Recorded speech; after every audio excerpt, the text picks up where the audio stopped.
of Draenei, to be honest. Like, that's kind of my understanding of Spelljammer. I mean, actually, yes. Like Draenei are heavily influenced by Spelljammer. It's... Right, like they're just space goats, and they gotta fight the bad elves who make the blood stuff. Yeah, and yeah. I'd play that. Well, we are supposed to be a Spelljammer campaign at some point. Christina keeps saying it. We just have to like actually ever stand on our airship. Yeah, I mean, it does require you to get out of the 8-session-long dungeon crawls I have created. So Christina, based on the fact that we're getting ready to miss 2 weeks in a row, like, is it safe to assume we are not going to be out of this place until, like, January? Oof. No! Yes. No! Wait, also, why are we missing 2 weeks in a row? Because Drew's folks are in town and I'm going to Hawaii. We did say to try and, like, do, like, the... Oh, yeah, 30th. the Sunday session. Yeah, the 30th. Yeah, I think I think that splits the difference between both of us, so it's kind of like we're only missing one section. When would the Sunday session be? The 30th. The 30th? You said that would work for you. Mm-hmm. Yeah. Okay. Yeah. That's before signed a contract.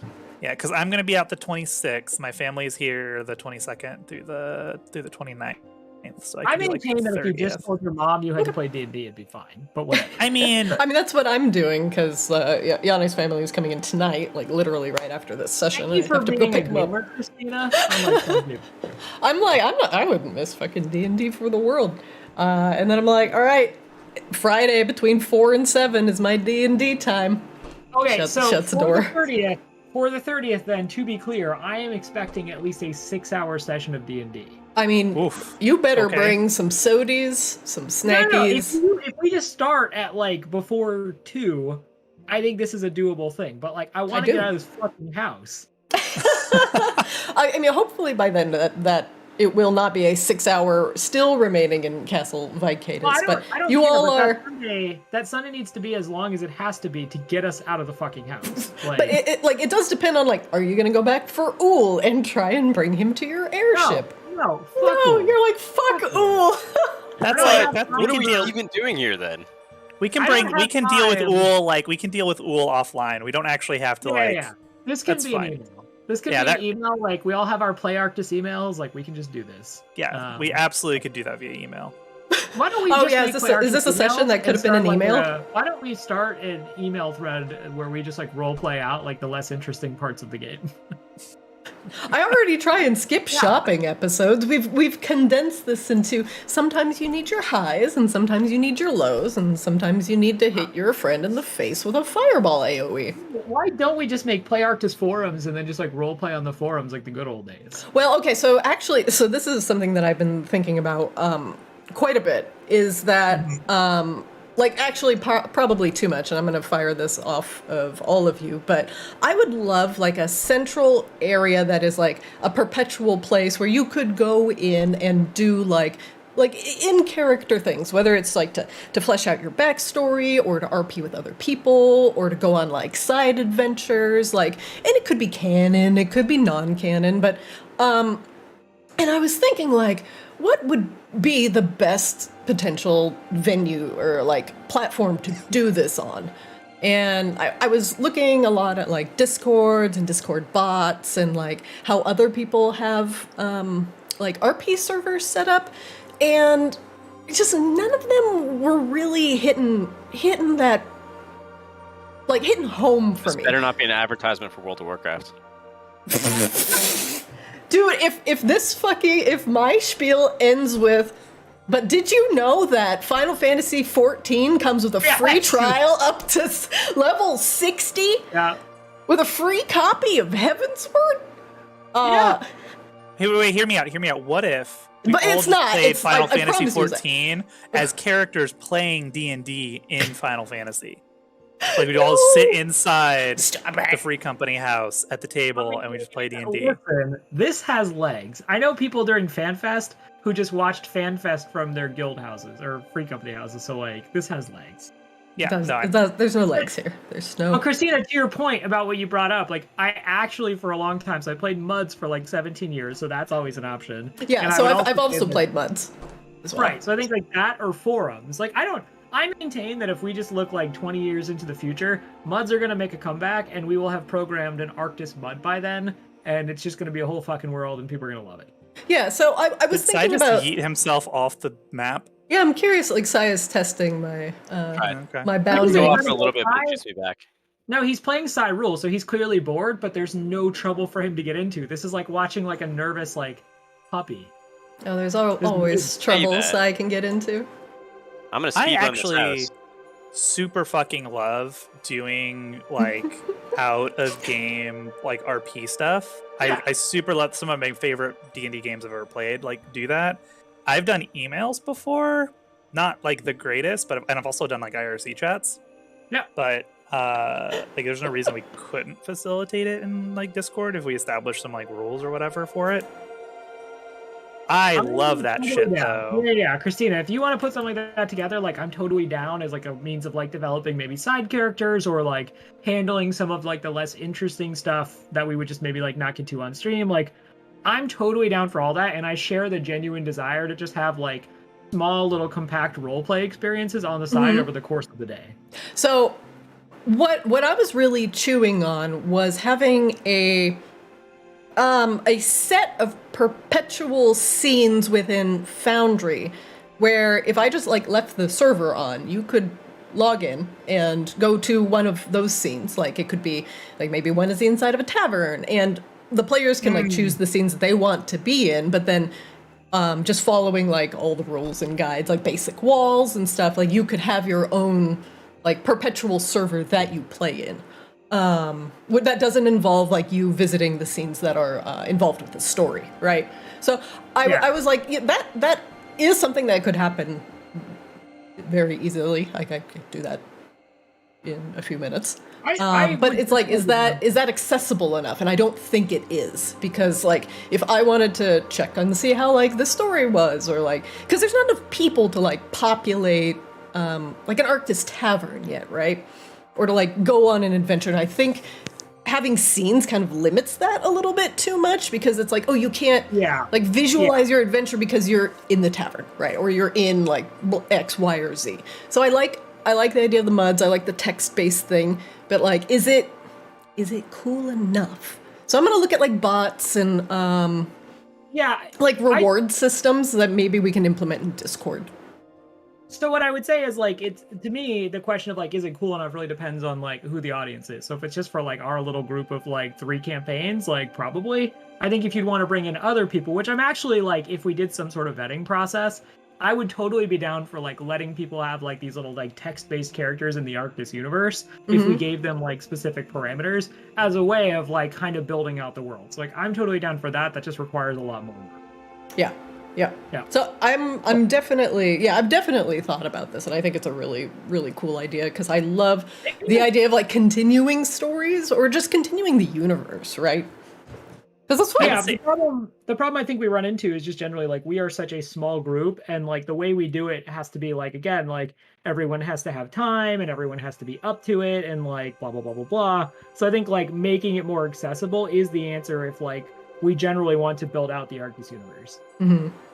I will say though, I just want to make sure that like what that ends up meaning though is that like our regular sessions where we're all together like playing in Forge or whatever is like it's not just like all dungeon crawl all the time and like we just lose like the RP value of like being able to interact in real time, because like I think there's a tendency when you start bringing.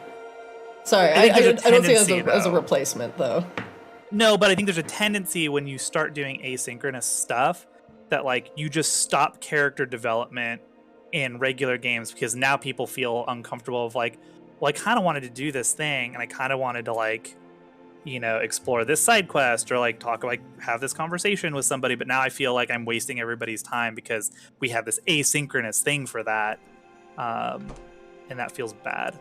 It's go ahead. I don't see that happening. No, I was just gonna say, I think like, if anything, that's where I think it goes back to strict parameters on like what can and cannot be done here. So like what I would see, like as an example, I would like to see is like maybe kind of like a Tavern Tales thing where it's like side stories based in like the Borealis Tavern and like maybe making like a totally different character, or like revisiting something that happened in the past, right? Like I think it's a great way to flesh out backstories, right? Like maybe the like Akashiba, like what it was when he was like in his little tribe, kind of. It just, and some of it can just be like very like solitaire. Like I could just write my own thing, right? And that's basically all it is. Or I could say like, hey Drew, do you want to like role play the character Bartholomew? And then like we would kind of map out what that looks like.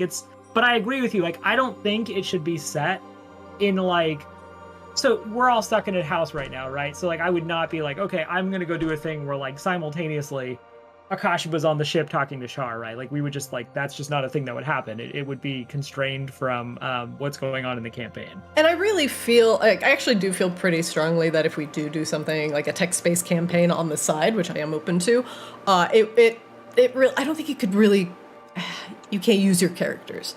Because of problems like that. I think it's just easier for, like, you could build out the story of your character by using supplemental characters that maybe Akashiba has interacted with in the past. Like, you could be an NPC, like you could be Paprika Kettleblack, and we could run like, some side story from there. Right. Oh shit, we're just making Crisis Core. But I think that would be a lot of fun, right? We're just making House of Dragons or whatever this is called. But I think it's something we've all talked about, right? Is the fact that like we want to build out the Arctis universe more, and it's just a matter of like, one, getting the right venue to do that does not compromise the actual experience of like the live thing we do. And then the other thing, to me at least, is like, I want more people to be involved, right? And I think like obviously that comes with dangers, and you have to make sure you get like the right people in. But like, there are folks out there I would totally be down to have involved in like a side thing, and then who knows, as we do their story, maybe we even think there's like something to take for the live show, or maybe like that's a way we potentially vet people for being more involved in a live show. So I really like that. I really like that. Like I think maybe that's awesome. a way for Akashiba or for Rob to get his like averages back up in terms of who he invites back to the game. Just a better vetting process. Yeah, and like obviously like Trevor was like a one-off thing, but like we can have other people too. It's fine. We should explore this more. And I know like generally speaking, Christina, I know like last December break when I had 2 weeks off, like I was like, yeah, let's do all this fun shit, and then I got back into work and I was like, all right, let's not do any of this fun shit. So I think like we're tracking towards my holiday break where I have the most like let's do this fun shit energy. So I think like with that as a ramp, like I would really like to explore what we can do. Okay, yeah, let me I think after the game I'm going to look at some like Discord bots, because I think Discord's probably the best way to do it. It's accessible, everybody's got it, and it doesn't require a lot of like, like, oh, I got to install an app and blah blah blah. Like I don't want to do anything like that. 2022. I'm feeling 22. Yeah, I agree with you though. I think Discord could be it, but I also think we should approach it from the perspective of like, not that Discord has to be it, but like we try it and we see if it legitimately works. Yeah. And I think the best thing that you had mentioned was getting other people in and then allowing them to tell their story to build out the universe. I really like that. But I think if we do that, we also need to make sure that we have like the appropriate amount of documentation to tell people like, basically what I'm saying, and I'd say this directly while looking at Drew, is like we have to build the Confluence pages. We do need the lore. We do need the lore page filled out. Wiki. No, I know you did, but I'm saying like I'm saying this is a nod to the fact that like we have to put more effort into the wikis. Oh well, I see. I read it, someone Christina. has. I filled out my sheet. I'm so fucking proud of you, Trevor. Between the werewolf game and like Arctis, I've easily written hundreds of pages of like fucking content. Look, like I still it sounds have like them. I'm the one who missed it. I'm the bad person who's not documenting. So I will. Please link me to your documentation. Ticket. Oh shit! Sorry, listen. I'm on the creative side. I don't update Jira. Sorry, I don't update any Confluence documentation either. Welcome to Dev. Drops no documentation into your lap. Enjoy, bitch. It's Brittany, bitch. Okay. All right. I'm ready for some Arctis too. I did add everybody's classes under your names, so now we all know what we're dealing with. And then I realized that adding size class now looks like Drow Dur 4 5 6 row 2. So I'm not sure if he is a character or concert tickets. Well, I don't know if Sai's confident that he could answer that question for you. Yeah, I think it's more of a comedy show, but the one where you have to heckle to get entertainment. Sai, would you say you're more like a character or a concert ticket? I already gave you my answer. Neither.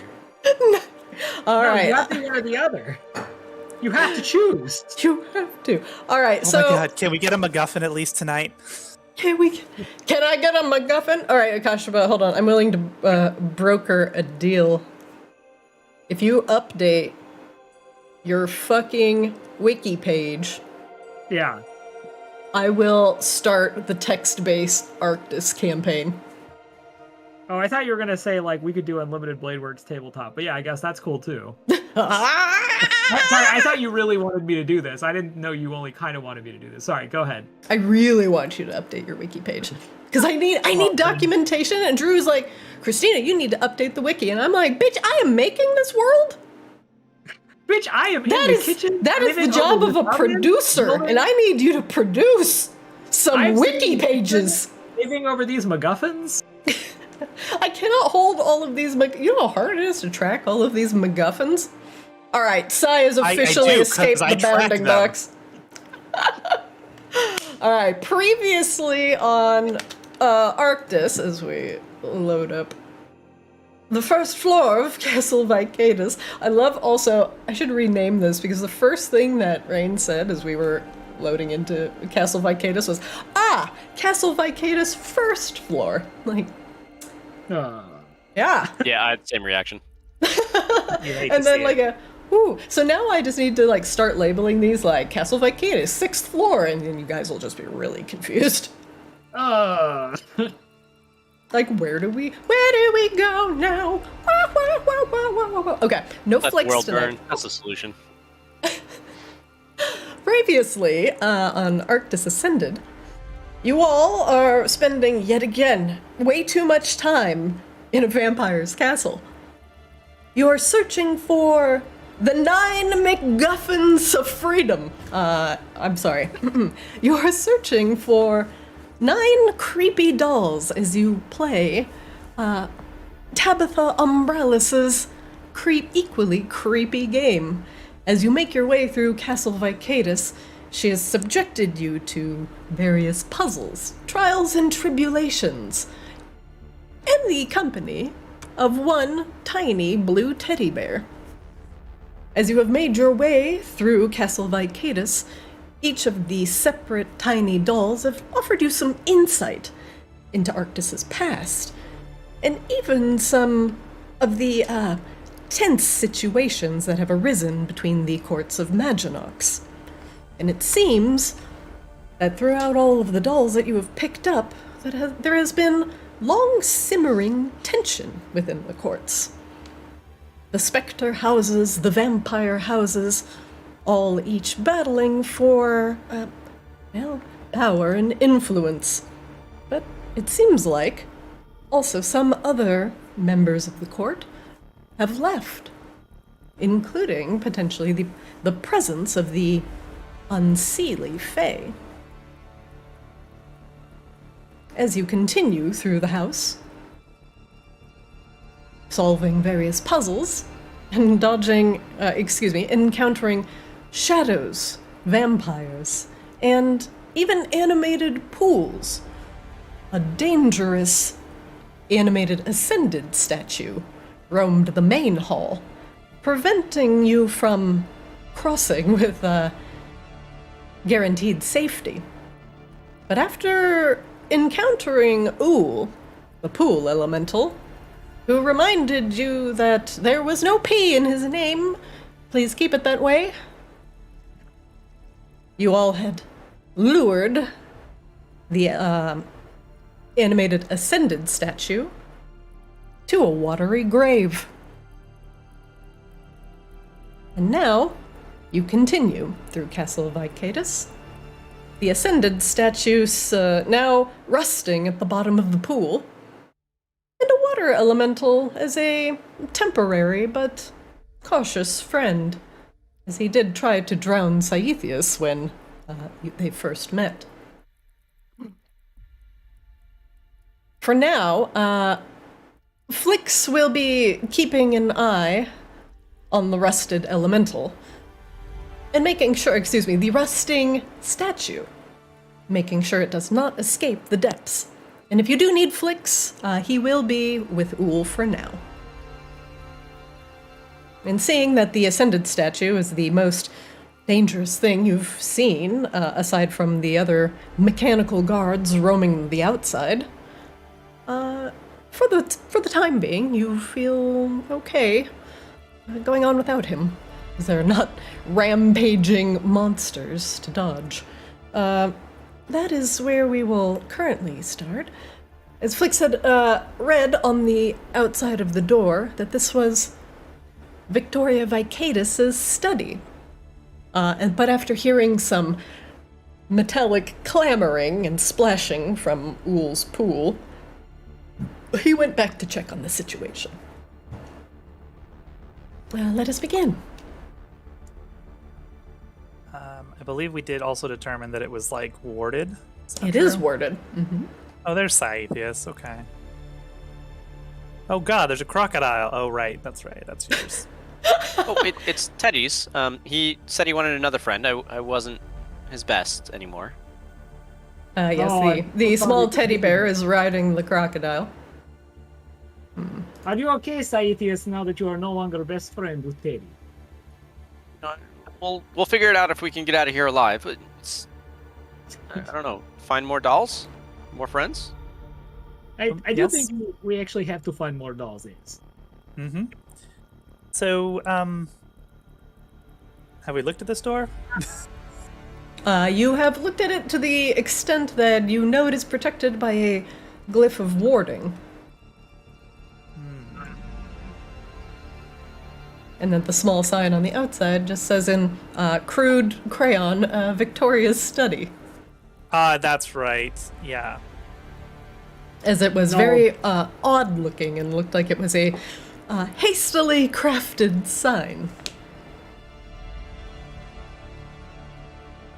Scythius? Yeah? Need me to open the door? Well, yes. Do you think you can? Sure. Is she studying, though? Should we interrupt the studying? I don't think it's actually her study. I think it's, more make-believe. But also, it will explode if you don't disarm the ward. Oh. That's your thing, usually. Well, I mean, sometimes you've also disarmed traps. No, but that's like traps made of like wood and stuff, yes? No, you are the only one here who does this, Rain. That's not true. Flix disarms magical traps all the time, too. You just disrupt some of the sigils. Well, Flix is being flaky Flix again, and he is going to do... I'm sorry, Akasha, but I thought that maybe Scythius would like a chance to, grow and learn. But no, it's fine. Oh, no, I'm sorry. I don't... Okay, this is how you say one of those teachable Okay.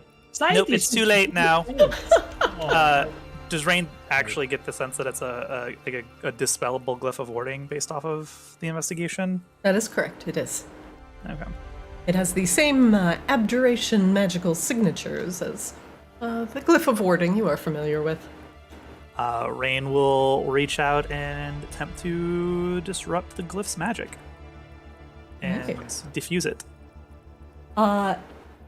Rain, this glyph has been cast at a slightly higher level than 3rd. I'm gonna need you to, of course it has. Make me a check, please.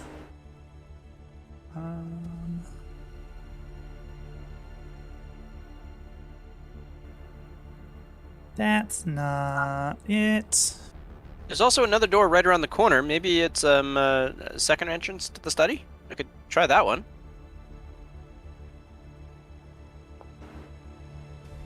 All right. Rain, you pass your hand over the glyph. Even though the magic has been strengthened by the caster, with potential disastrous consequences, you notice the subtle runes inscribed were an explosive rune, and those are very nasty. But you dispel it with trained ease.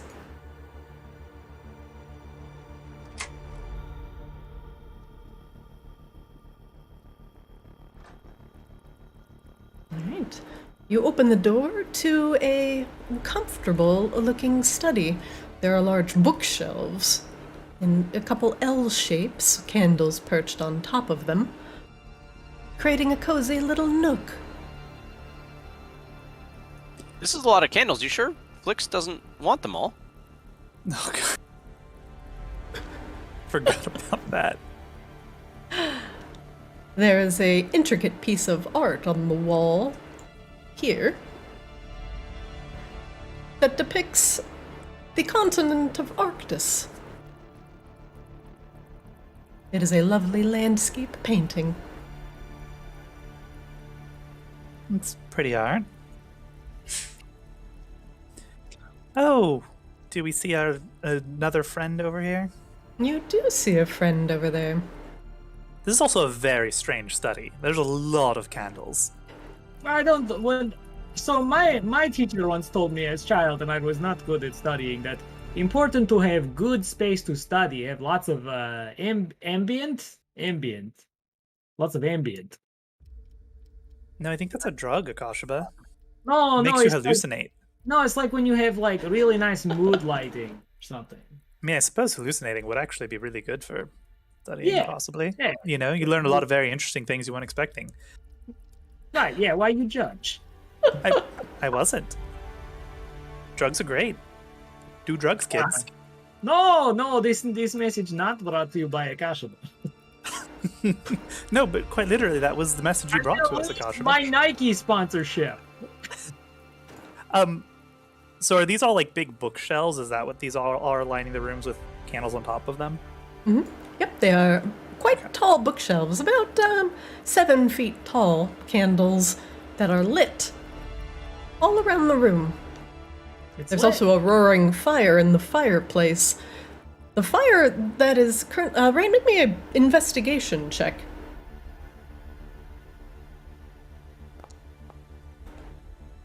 As you look down at the doll sitting on the couch, looking at the fire, the doll is dressed in an elegant satin red dress. It is long, covering her feet and trailing across the floor. Their hair is silver, and it's tied up in a very meticulous and intricate bun on the top of its head.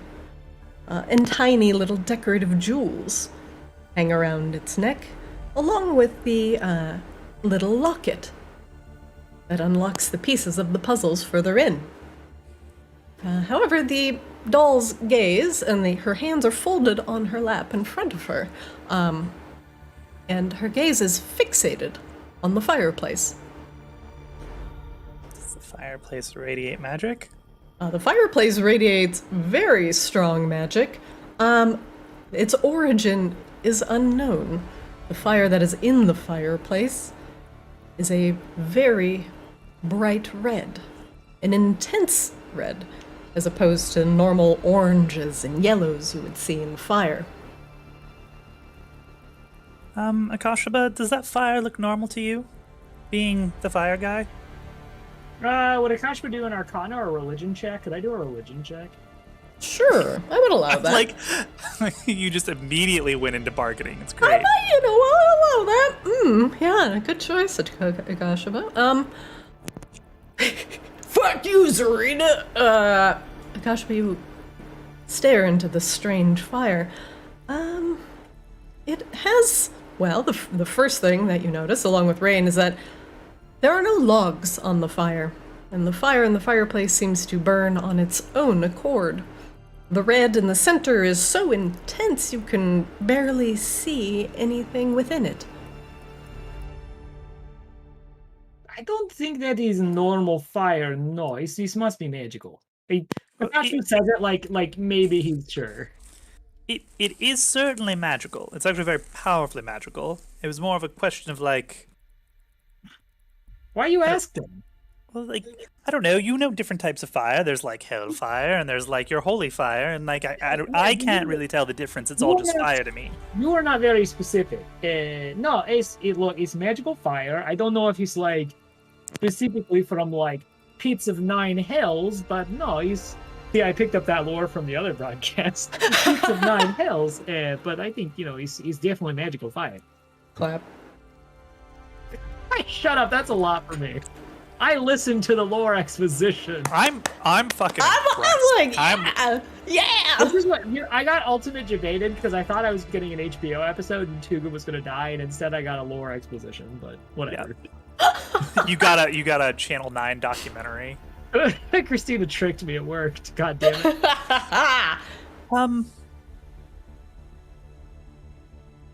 So I don't know what the hell the deal is with that fire, but I'm pretty sure that it maybe will activate if we mess with the doll. I don't know. Some of the dolls, I guess, have been really easy. We just get into the room and we grab them. Don't they normally like kind of talk to us? Is that not how? Don't they, no, none of the dolls have actually talked to us. Besides except Teddy. Yeah, don't forget Teddy. Well, Teddy's not a doll. Teddy's Teddy. Hi, I'm Teddy. Yeah, See, you are he's doll Teddy. No, but Teddy is doll. No, he's a small teddy bear. What? It's different. I guess it seems like It's like the difference between like a doll and an action figure, Akashaba. What? I don't do no difference. Or How a dare you. collectible figurine. Would you just call How it a dare collectible you. How figurine? dare you make me say these things? I don't know difference. What's the resin? What's the resin? Teddy crawls into a drawer. Well, I'm going to pick up this doll, and if everything is engulfed in fire, oopsies. It seems like big oopsies. Well, maybe to stand a little bit further back. Yeah. Sai ignores you and he looks in the drawer that Teddy went into. Oh, Rain does not care about Sai ignoring her. Teddy just kind of Rain, like hops into the drawer and is digging around. Rain will Oh, pick up my the cats. Victoria doll. Rain, you try to lift the doll off the couch, and it does not budge. It is like it is cemented in stone. The doll's gaze shifts towards you, but it does not say anything. Okay. The doll does not want to move. Perhaps we Well, need to if I find ask some way her- of turning the fire out. Hey, I could. Rain will investigate the fireplace to see if there's like any mechanics or anything involved with it, or anything more about nature. Okay. Make me. Yeah, I'll allow that. Rain, like Akashaba, you see that the fire in the fireplace seemingly has no origin point.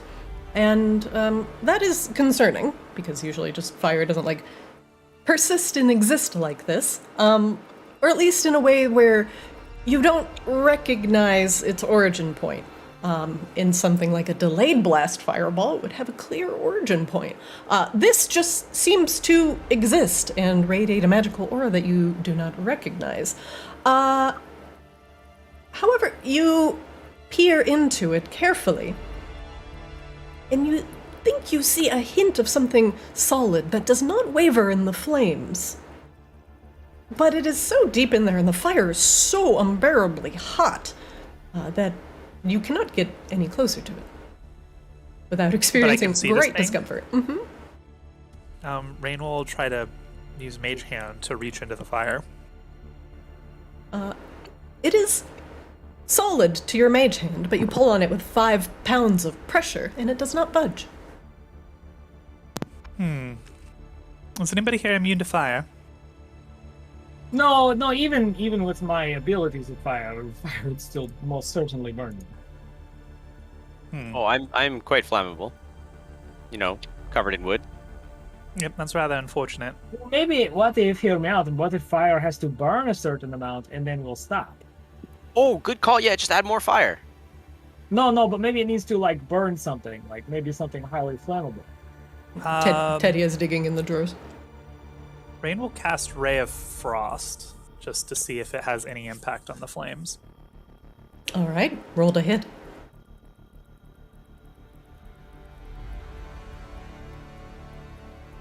That hits. Rain, roll damage.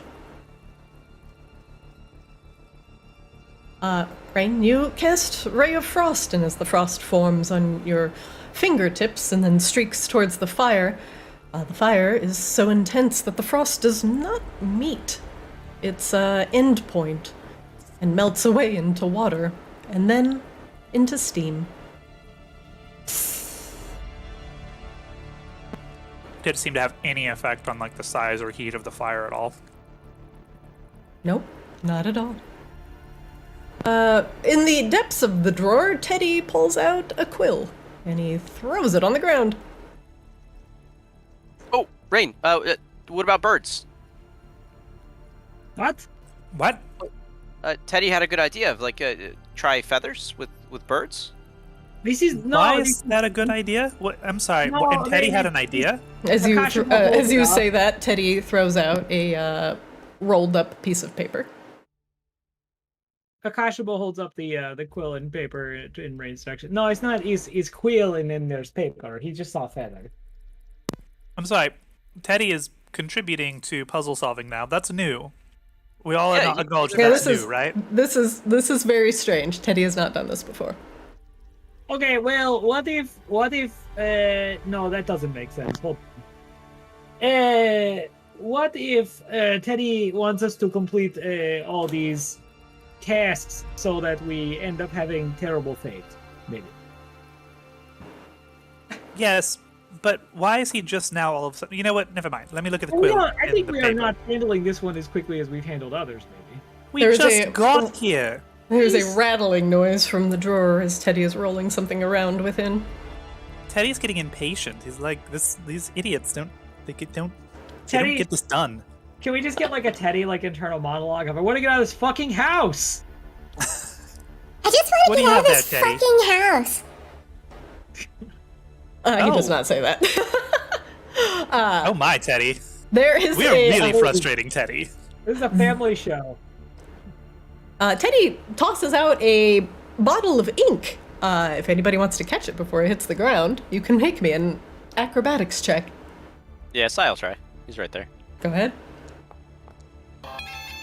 That doesn't even... Akashaba just dove over you. He's like, I got this. Akashaba's long arms, you just see a massive mitt appear over your shoulder, Saithius, and just palm grabs that inkwell out of the air. Of the light. I was still stretching. I wasn't ready, Akasha, but that wasn't fair.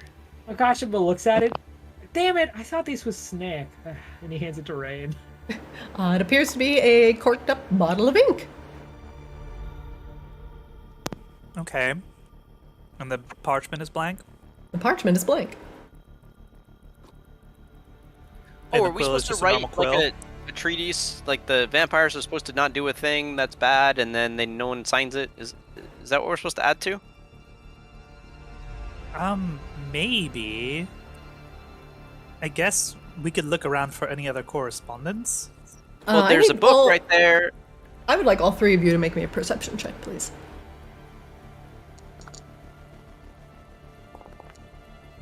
Sai had also gone around to the little nook to the north, if that affects this roll. It does not for right now. Sai, you are starting to feel uncomfortably hot, and it's probably not because of the plate mail. And I did mention that this room is warm, but it does seem like the temperature is rising. Slowly, but you begin to sweat since you are wearing the heaviest armor. Akashaba, you are unfazed. Rain, it is a little warm in here, but it does also seem to be getting slightly warmer. Sai, that fireplace is heating up. You guys feel that? Akash was a little bit toasty. Akash was just looking around. Is there really no snacks here? Do you eat candle wax? Maybe it's beeswax. That has some good nutrition. Candle wax, Saithius. Why you ask these questions? Well, you are a bear. Okay, let's focus, everyone. If it's gonna get hot in here, we need to be kind of quick about this. Teddy gave us this stuff to write with for some reason.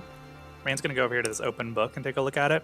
Just fan out and see if you can find any, I don't know, letters, correspondence, anything that might suggest what we might need to write on this thing. So I tried to open the door. Are all the candles in the room lit, Christina? It is locked. They are all lit, Akashaba. Okay. Is it locked in a mechanical way? The door. It is. It appears to have a key lock. Sai tries to unlock it. All right, make me a sleight of hand check. Nope. You fumble with it, and it does not budge. Ugh, good thing Flix isn't here to see that. Akashiba is going to try using his fingers to put out the flames, or put out a few of the candles and see if anything happens. All right, you reach up to some of the candles and try and squeeze them, squeeze it shut. Yeah. It goes out. And then relights. Hey, he looks over at Rain. It looks like it's not just that fire over there, too. These candles will not stay put out.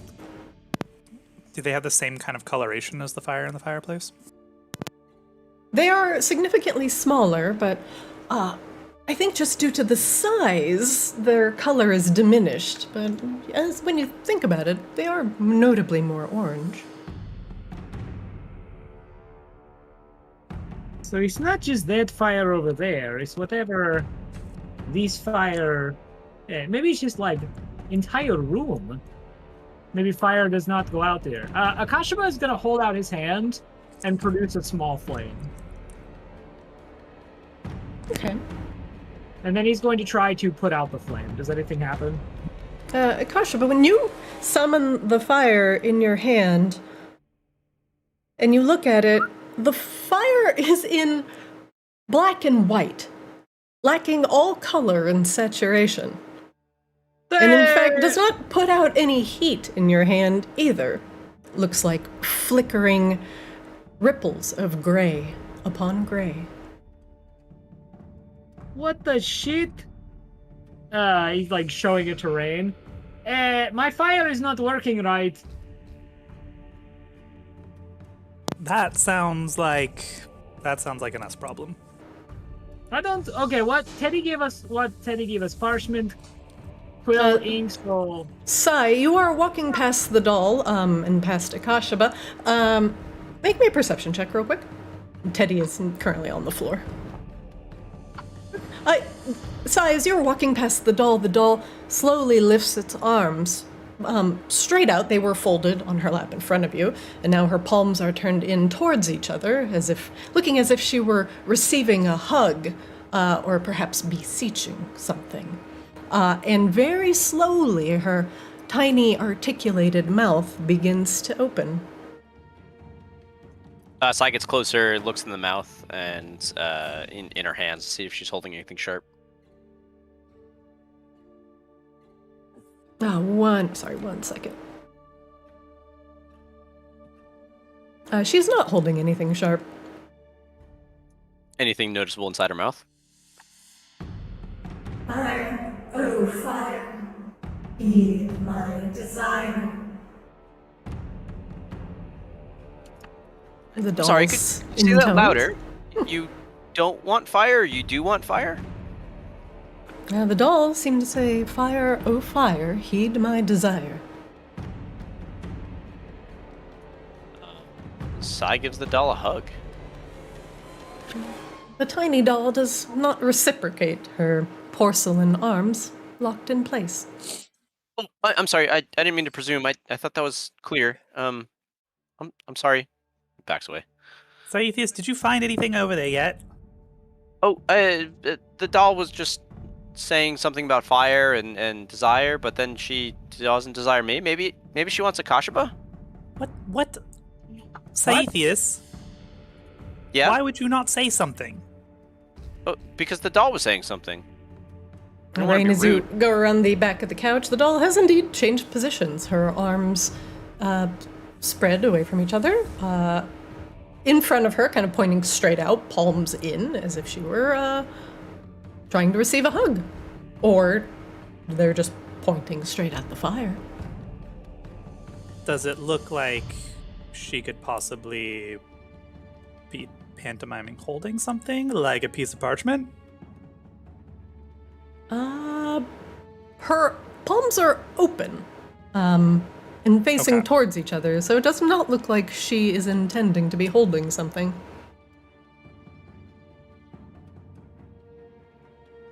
And what did she say, Saethius? It sounded like fire, you're my desire. Or something. I can't help but feel like that's not what she said, but I did not hear it, so... Hey, have we considered maybe just asking Doll to say it again? Hello? Doll, what did you say before? Fire, oh fire, heed my desire. The doll repeats itself. I am heeding your desire. What is your desire? It does not respond. Just talking to the fire. Alright, so her desire is... the fire? I don't throw her in the fire? I don't know. Well, maybe she wants to study? Does she want like a A+ or something? Oh, no, this is a good point. It is a study. Yeah, Raina's going to go back to the book that she was trying to investigate. Okay. I won't make you roll investigation for the book as you flip towards it. It's a very odd diary of some of Victoria's musings. Initially, it discusses the forming of the Maginox courts and her place on the Vampire Council. And it, for all intents and purposes, looks like she took her job very seriously. And this also does mention the Unseelie Queen of Air and Darkness as being a part of the courts. Now, as some of her notes go on, they harbor a lot of resentment towards Alara Lunesti and her very close relationship with the Unseelie Queen. She felt that Alara and the Unseelie Queen were utilizing the dream to gather secrets and conspire against the courts.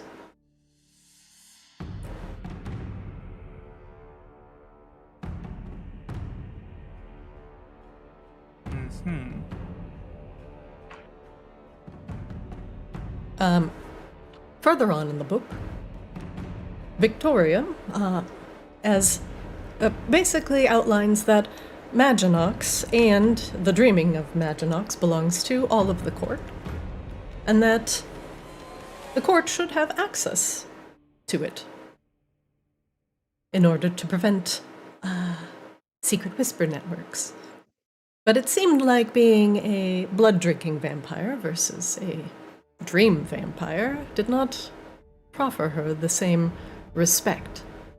And Victoria took this very personally, demanding entrance into the dream. The Unseelie Queen denied her and promptly left the court. Thus, Victoria's ire turned entirely on Alara. The book ends, her short diary ends shortly after that. Rain's going to write Alara Lunesti on the piece of paper. Okay. You write her name on the paper in neat ink. Here, Akashba, throw this in. All right. Akashba walks over and gingerly puts it in the fire. The fire licks at the paper, immediately gobbling it up. And from the smoke that the paper emits comes a hazy image of Alara Lunesti. The doll's porcelain eyes narrow. Alara, the doll says very loudly, have you come to reconsider? Your free access to the dreaming allows you access to many secrets, the thoughts of Maginox.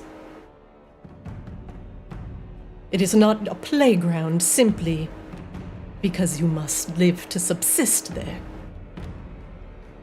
Aurora shakes her head sadly. It is not a realm for your kind. Though we are similar, we are very different. Victoria, the tiny doll Victoria, stands on the couch. Hands on her hips. And then kind of teeters over, falling on the couch. Underneath the doll is a small black seed. It looks like an avocado pit.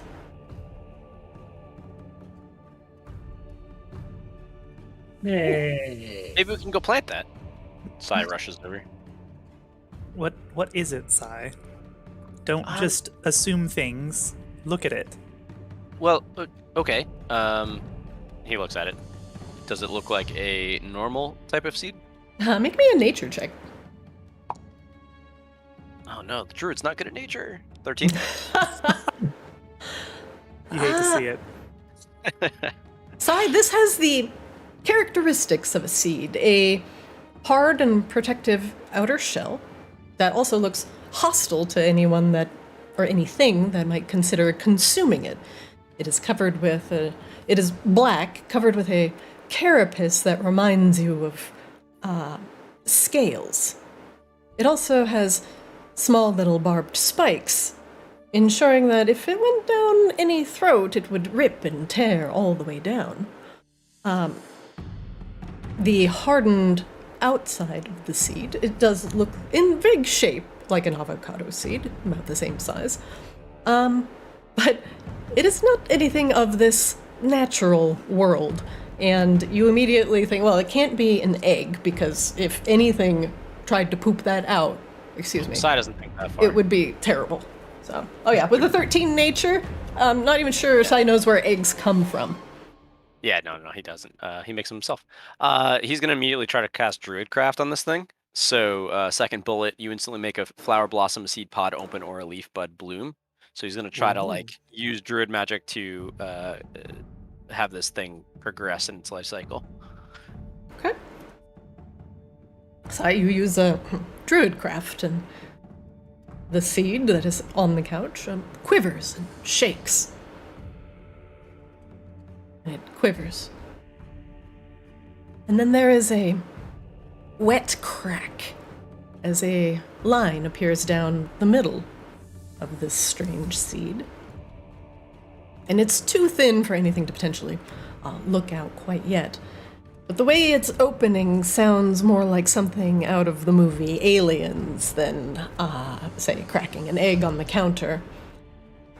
And what comes out is just blood. Just a lot of dark red blood, and too much to be encapsulated within that seed. And it's staining this lovely purple couch red. There seems to be no end to the blood flowing out of this strange seed. And it just appeared here? No, it was under the doll.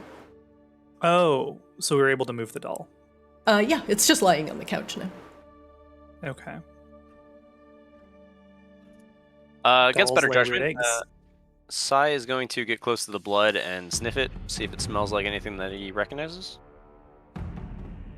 Maybe a little tasteful lapping of the blood. Sai, don't drink the blood. No, I'm just trying to, use my other senses and investigate like you do. You're getting your face really close to the blood. It looks like you're about to drink it. You have dark- a bad track record.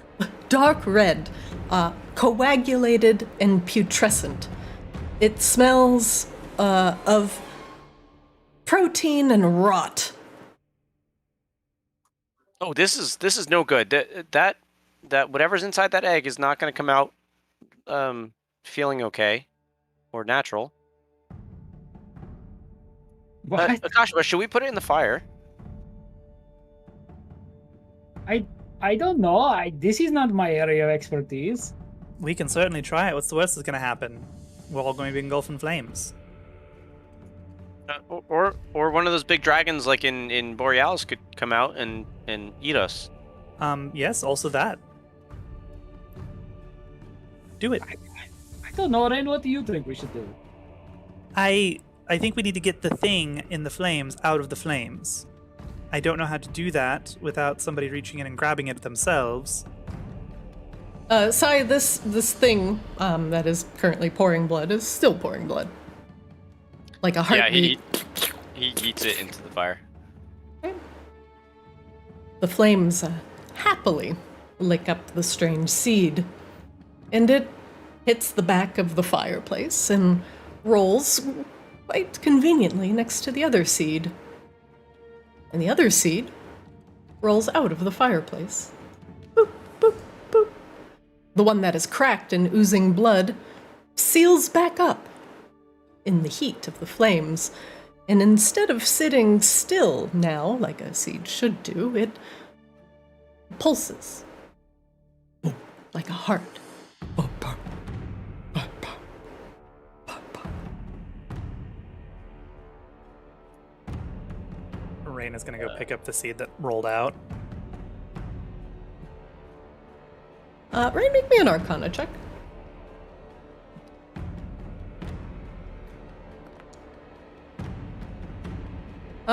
Rain, this looks like a very, very small version of the egg that the weird undead dragon came out of that you fought in the Moon Sage's Sanctum. Oh, like the nightmare dragon? Mm-hmm, but a very small one. Oh, interesting. Neato. This is a nightmare dragon seed of some kind. What? Very small. Well, maybe it's not a nightmare dragon. Maybe it's just dragon seed, actually. I don't think I've ever seen like a dragon egg or seed or anything like that before. I Should we plant it? No. Rain, I mean, whatever has perhaps. rolled out with your dispel magic, your detect magic up, seems to be a black hole in your magical radar. The fact that it's in front of you and you're looking at it with your eyes, you see it physically, but on your magical radar, it just like doesn't exist. It's not an it's not non-magical, it is an absence of magic. It is an absence of magic, but not in a mundane way. Gotcha. It is like a vortex of magic. Well, we have this fucking thing now. Can you Sorry, pick up the I doll, don't- Sai? Wait. Oh, I could try. He tells the crocodile to go pick up the doll. That's not how crocodiles work. What? It's got huge jaws and strong little stubby legs that much better than me. That does the literally doll- doesn't make any sense. The doll is in the crocodile's mouth. My understanding too from our fan art is that, or not fan art, but the art we commissioned is that Sai also has stubby little legs. Yeah, but weak stubby He legs. insisted Yeah. on having, yeah. So the croc is able to pick up the doll now. Yeah. Rain is going to reach down and pull the doll out of the crocodile's mouth. Okay, thank you. That's lovely. The Drop doll's it, arms drop it. are go limp now, and it seems now like a normal doll. Rain reaches for the locket to remove it. It comes off easily. Well, we have what we came for. Is the fire still like getting hotter? It is. We It should is. maybe- It's still uncomfortably hot as you are next to it. We should maybe leave. We have what we came for, and we got this dragon seed egg thing, Yeah. which maybe we need for something else in this Let's get out of here. godforsaken place. Yeah. Okay. What about the doll? She said she desired the fire. Should we Well, toss Rain her in?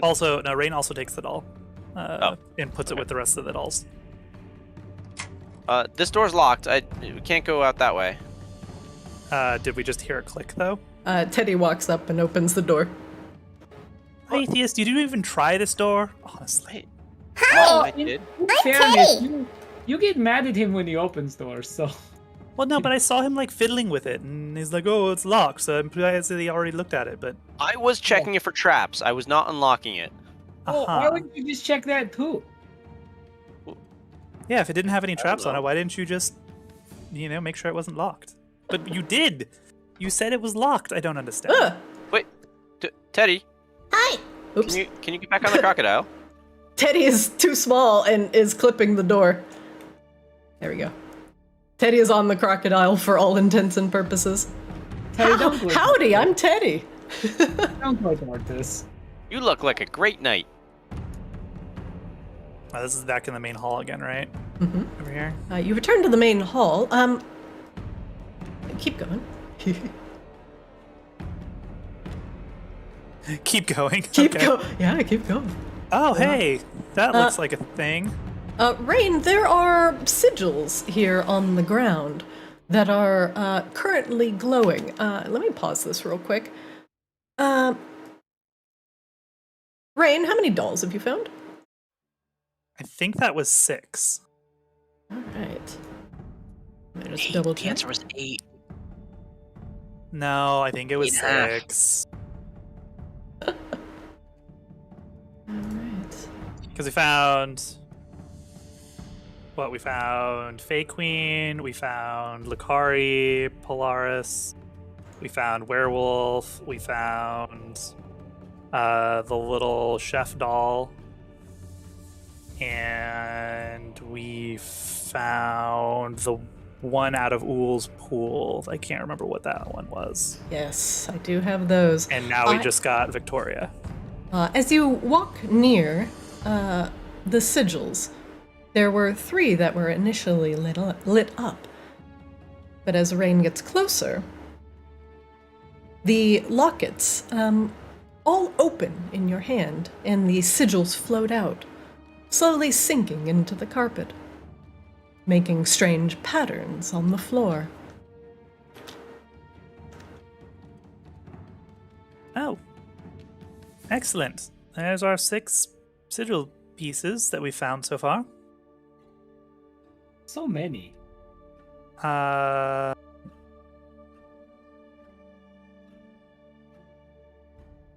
They still don't look like they can make a complete whole, so, right? Teddy goes over and jumps on one. Everybody make me a perception check.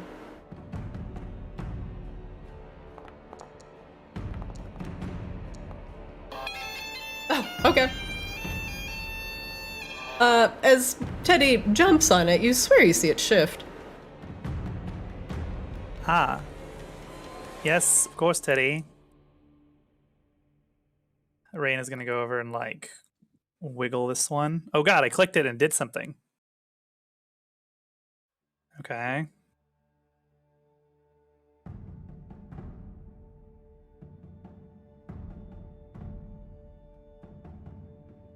So, we are missing the middle pieces. Oh, maybe we're the middle pieces. Sai stands in the middle. Nothing happens. He tries to do his best performance of Rain casting a teleportation spell. It's pretty good. It's pretty good. You feel like you're actually going back to the airship, which fills you with depression. Oh no! Someone get Ool before I teleport us out of here. Messing with the runes seems to make the outlines of a functional arcane sigil. A rather complex but amusing arcane lock. We have to step away. You gotta take Frey out real quick. Actually, this is actually a really good time. Let's take a 5-minute break. Cool. See you guys at about a little after 30. Enjoy the break. Should change that stupid lock. Should have made you leave your key. All right. All right. With the since we're all back with the ancient ascended statue no longer roaming the halls, you are free to mess around with the arcane puzzle, creating 2 halves of a circular sigil. 3 dolls remain, and Teddy looks very pleased with himself. Oh, Rain, do you think you can finish it with your chalk? I might be able to try, but I think it would also be dangerous if I made a mistake. Oh, but we're used to danger. Sure, you're used to, like, the gnashing teeth, stabby sword danger. I don't know that you're really used to the transmogrification of your entire physical being into an amalgamation resembling something from the farthest reaches of known space. Yeah, that's pretty big. Yeah, it's a little different. There's so many words in there that I am only maybe possibly know. Right, that's why it's scary, Akashaba. It did work. I feel very scared. Actually, we should try Christina, upstairs? does Rain think she could actually even try to do that? Rain would have to study it to really get the full ramifications of potentially doing that. So if you want to, you can make me an Arcana check. We'll throw an Arcana check out there. Rain, these sigils were made with a very powerful magic. Dare say, even more powerful than yours. You might potentially be able to redraw the lines without further looking for the dolls. However, these runes are connected to the doors in a rather intricate double glyph of warding setup. And if you did mess up, would mean possible obliteration. Only possible. We take those odds to get out of here sooner. With the 21, let's see, with a 20-foot radius, so the doors would both erupt with an explosive fire trap in a 20-foot radius. So it would definitely kill Akashaba. And definitely, right, Teddy'd be fine. He's definitely there for a reason. And let's see, what is it, like, depending on the 18, it would be like 16 D8? So this is just a ploy to get Dreon in the campaign. So you're saying there's a chance. So yeah, go nuts. Mm-hmm. But you'd have to make that check 3 times. Mm-hmm.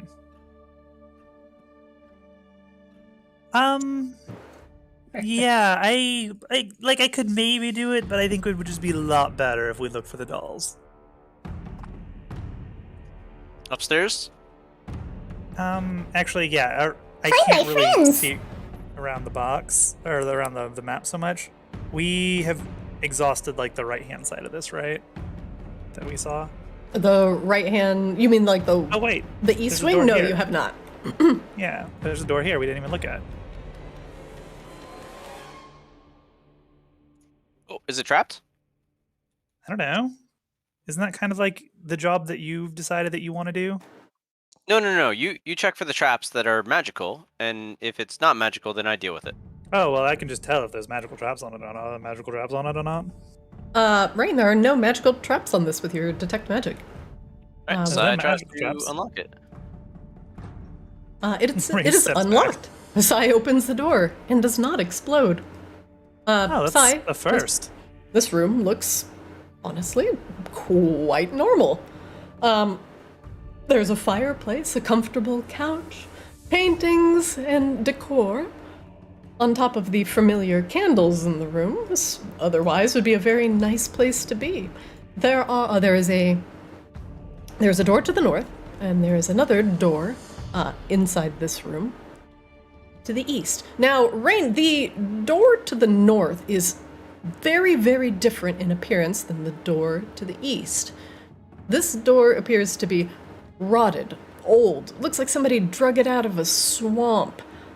It's so rusted and so old, it looks very much like it doesn't belong here. On the bottom of the door, it looks like it's been shut for so long it's growing mold and moss through some sort of wetness that is emanating from under the door on the other side.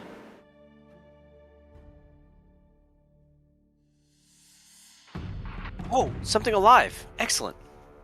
I mean, maybe? Nope, that's the wrong door, Sai. It's the north one that you're excited about, because it's full I of was just trying to get around you. slime and mildew. Sai goes down and takes a sample of the stuff. No, Sai, open the door. What? No, there's plants. This is what we came for. You get strange moss. Confident that's not what Does we it came look for. edible? With that 23 nature check. Yeah. He takes a small bite while simultaneously packing away some in his little pouches for later. The origins of this, it's probably purified whatever pungent and horrible water it has come from, but tastes mildly like watercress with a very bitter throat aftertaste. And Kashuba, I think Flix would love this. why does Saithius insist on putting everything in his mouth the first time he sees it? Hey, is there? He's not... like a child, like an infant child. Oh, I was going to say, once upon a time, I heard of like certain proclivity or maybe tendency to put things in mouth is like maybe like sexual thing. Oh dear. I don't know. It's just what I've heard. Is this like a fetish thing? Oh my. No, you see, Borealis Tavern, people get drunk and talk about all kinds of things. It's true. Oh dear. This has put Saithius in an entirely different light for me that I am now horrified to think of. Thank you, Akashaba. I don't know. Sai, why do you always put things in your mouth? Is it a sexual thing? No, you got to use all your senses to test things, and that's just one of the senses. It's a sense that's most likely to get you. You know what? Never mind. Open the damn door. I can't, Rain. It's locked. He tries to unlock it. So make me a Constitution saving throw. Damn. Ooh. 13? You don't want the response to your con saving throw to be oof from the DM. That's not But I ate the moss. That's going to give me resistance, You right? ate the moss! You place your hand on the very, very rusty knob of this door and attempt to turn it. And something is wrong. As you look down at your hand and can no longer remove it from the door, there is a necrotic energy that snakes up your arm from the door. And it feels like all of the age that is currently in the door is now suffused into you. First off, Sai. I'm old. I'm old! We're gonna say that Rain was like back here, because probably would have detected that type of magic. First off, Sai, you age 6 years. Which to a drow is pretty much nothing. Yeah, no change. Your hair gets noticeably longer. On top of that, the necrotic energy that is going up your arm also causes things around you to deteriorate a little bit more rapidly than expected.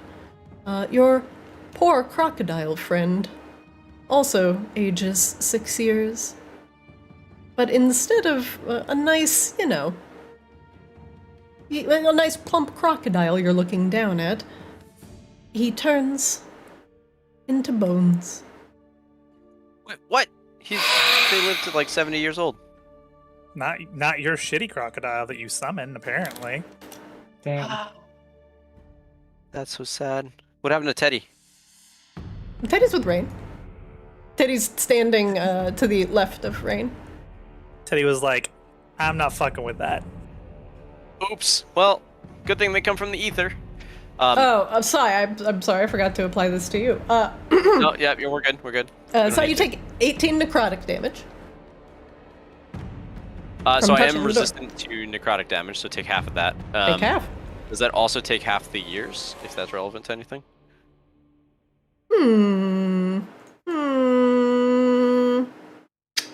Yeah. I'll allow that. You'll age 3 years. I is now 4 years old. I'm smart. But your crocodile did not fare very well.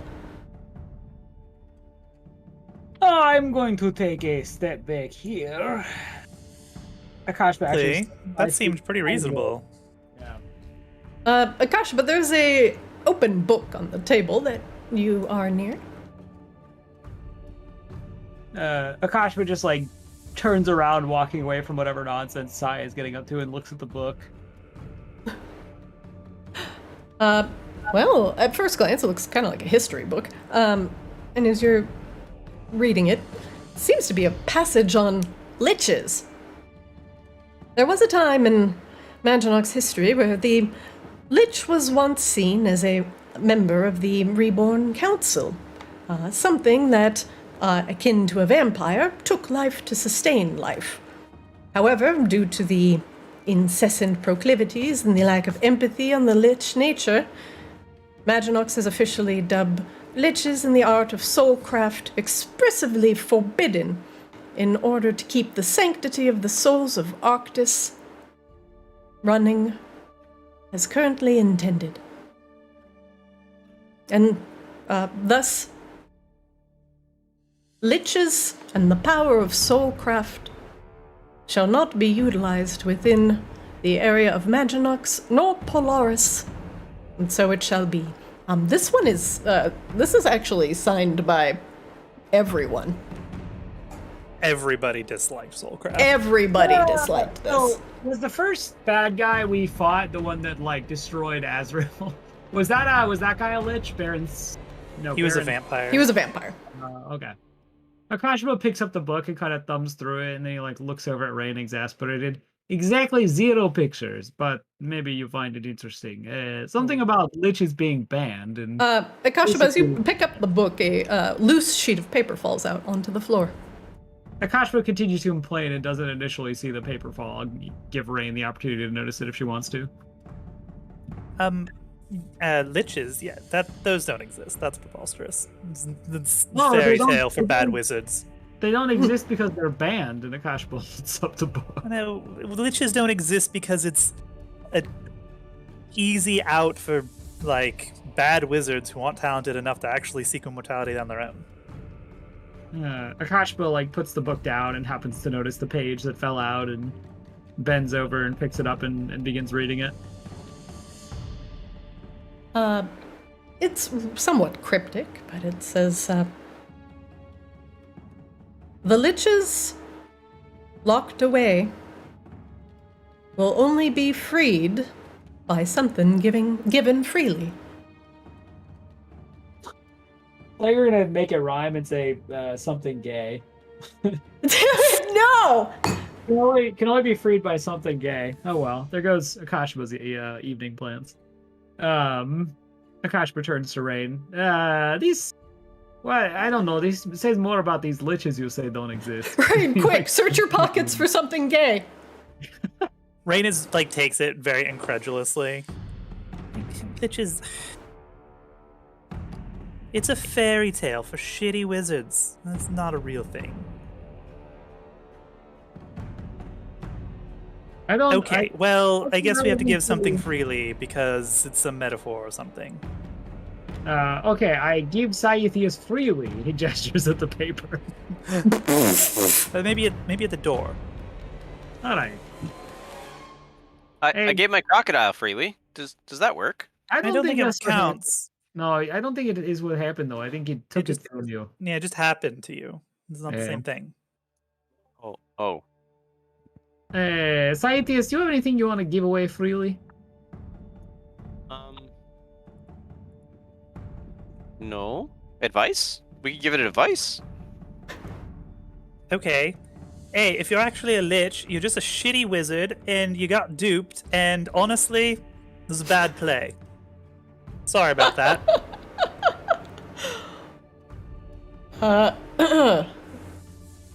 The dead crocodile does not answer, as it is bones.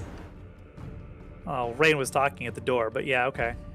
Well, I mean, the door definitely doesn't answer you because it's a fucking door! Specify, Christina. Yeah, I said it was an old door.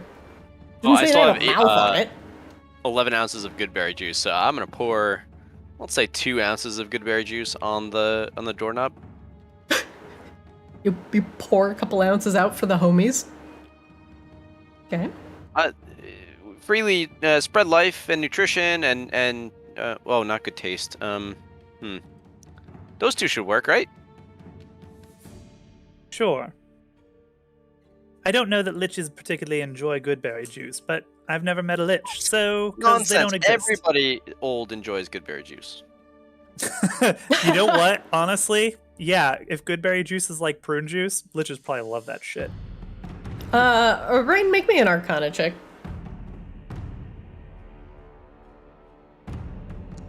Rain is insistent that liches do not fucking exist. That's preposterous. There's no fucking such thing as liches. What a ridiculous idea. Any wizard who could theoretically have the power to become a lich could just clone themselves, so why be a lich? You seem very hung up on this, Rain. This is very weird for you. Can you snap out of it and try to focus? It's just absurd, Akashaba. Akashaba like walks up, and like as Rain is whinging, he's going to cast Guidance, and you just feel like a warmth as like Akashaba's head settles on your shoulder. I don't know if there are liches, but this room seems to think there are liches, so could you maybe focus up on that and try to solve puzzle? I appreciate that Akashaba's contribution to solving the puzzle is to get Rain back on track. He's like, just fucking do it. Just Akashaba the producer. Should I roll Arcana again with the blessing of the light? Is that what you're implying? I think you should. I think you should. The light guides us. Thank you. Amino Dorim. No, Akashaba, you don't understand. It would be as if, like, you, a holy person, were like, you know what?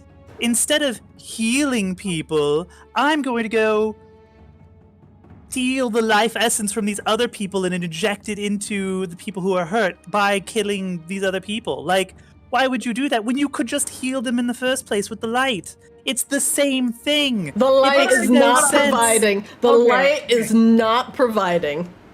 Okay, Rain, right. You have never felt so sure about anything in your life. Well, being a lich is just such a fucking stupid idea. Like, you could just wish another one of you, and then you wouldn't have to be an old wrinkly. Like, it's just stupid. Like, why would anybody do this? It requires, in theory, the most powerful arcane magic known to mortal people, and there's literally other magic to make you live forever. It just exists. I've seen people do it. I believe you. Rain is in a fucking froth. Okay. All right. This is what you get for a double one. Honestly, this is kind of incredible. You could definitely have been a chapter in the comic or on our forums. You get the subreddit of why do liches even fucking exist when the clone spell exists and it's 3 levels lower. Yep. Tavi, what are you doing? This is very unlike you. Akashima is going to do a medicine check. She's got a fever. Rain, how are you feeling? Rain is just irritated that this thing outlawed a thing that doesn't exist. That's just, you know what, honestly, that's so bougie. Rain is offended over something trivial again. Better give her some chocolate. You gotta give Rain a Snickers bar. She's not herself when she's hungry. She can't be a wizard when she's hangry. Akashaba is going to... Okay. Akashaba is going to hold a flame in his hand in the shape of a lich, if possible. What does a lich look like, Akashaba? Yeah, describe a lich to me. Describe what you make. It is a robed skeleton with long hair and a book and a stave. You make Frank the wizard. Akashaba, that's literally just Frank with a beard. I need you to just listen. I respect you, but shut up for a minute, okay? This is a lich, all right? Okay, so it literally looks like somebody glued like a shitty beard on Frank, and then he's wearing like one of Rain's old robes. But it's made of blue flames. Yeah. This is a lich, which this book seems to think is real. So just one last time, could you just entertain possibility of Lich just as a means of solving a puzzle? Christina, can Rain roll one more time on Arcana? I love how desperate Akashma is to not have to solve a puzzle. I swear to God, if Rain rolls another one, Rain is going to be like, I don't believe in liches so much, I'm going to try and turn you into a lich just to prove you can't be a lich, because liches don't exist. Got it. Yep, ship it. All right, Rain, roll me another fucking 1. Oh my god. Do it. It's still not very good, but it's not a 1. Man, Rain, Frank in a robe is just not doing it for you.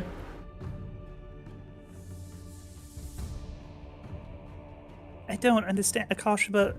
They're liches, I guess. They like eat souls or something. I don't know. Okay, listen. We need to give something freely, is what it comes down to, I think. So while you wrestle with the ramifications of whether or not liches are alive, and he turns as he walks out. And honestly, I expect these from Flix or Saithius, but I don't expect this from you, he says with a waggling bad finger. And he walks over. Rain, the only thing about these whole statements that you know to be factually true is that soulcraft is somewhat universally reviled. Wait a minute. Pecco? What do you mean? Don't you talk about doing a soulcrafty thing? Pecco. Pecco aware, ... Rain just last, Hail Mary, phone's a friend.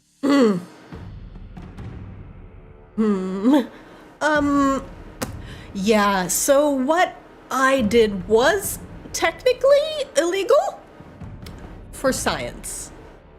And I don't think science makes it not illegal, though. But legalities don't matter to me, so please continue. So, you're just wanting to know about general soulcraft? Well, it runs the gamut between... No. You've heard everything that's been going on, right? Akashma is going on about liches, and I'm trying to explain to him that liches don't exist because that's fucking stupid. Well, in this sense, I believe what is referred to as a lich, he kind of quote unquotes, is usually a reborn who, knowing that reborn have a shelf life, so to speak, has searched out alternate methods to extend their time on this plane, if you understand.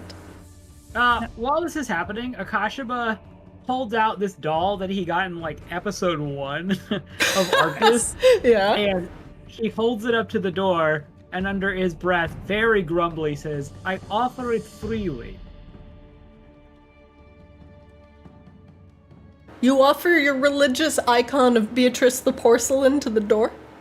Yep. Okay. It crumbles to dust in your hand. Akasha, but you feel strange for a moment. Rain, I'm going to let you continue your inner monologue with Pecco for a moment. Oh, I mean, Rage is going to continue to be like that doesn't make any sense. Pecco, why would they want to extend their life? They're already dead. Oops. Pecco kind of briefly manifests in your head to have a conversation. Well, not exactly. Some reborn that come back, they live, but for example, ghosts or Geistborn, we do refer to them as, will come back for a specific purpose, and generally they don't know what it is, and then after that's fulfilled, they will expire. And that is actually the case for most reborn, and some reborn have a relatively short time on this plane before they return to what we would consider to be death. And some have a longer time on this plane, but generally it's the ghosts that follow this rule the strongest. The reborn tend to have all meet relatively shaky ends. She okay, well, I'll admit I don't actually know a lot about Reborn, but that still sounds fishy to me. Well, at least, there have been notable Reborn. One historical figure was Narcissa Soulblight. She was an elf who perished and was reborn, and then wanted to defy the overall bringing back of this Arctis cycle thing, but also didn't want to return to the cycle prematurely, so she took her essence and put it into phylacteries, and thus kind of separated herself from returning to the cycle. So that is really what is considered a lich, a soul that is separate from Arctis in order to preserve its own life for an extended period of time outside its natural demise. She pushes up her spectral glasses on her nose. Sorry, that was a little boring. Hang on. The removing from the cycle bit, now that makes a little bit more sense, but also, somebody called Narcissa Soulblight, honestly, could it be a little bit more on the nose? Yeah, it was a moniker, not actually her last name, but she was such a total bitch during her, tenure on this plane that, she caused a lot of souls to not really be able to return to Arctis. That's really considered a very, very bad thing. Well, she sounds like a terrible wizard anyway. How's it going up there, Kashaba? Christina, how's it going? You have a handful of marble dust.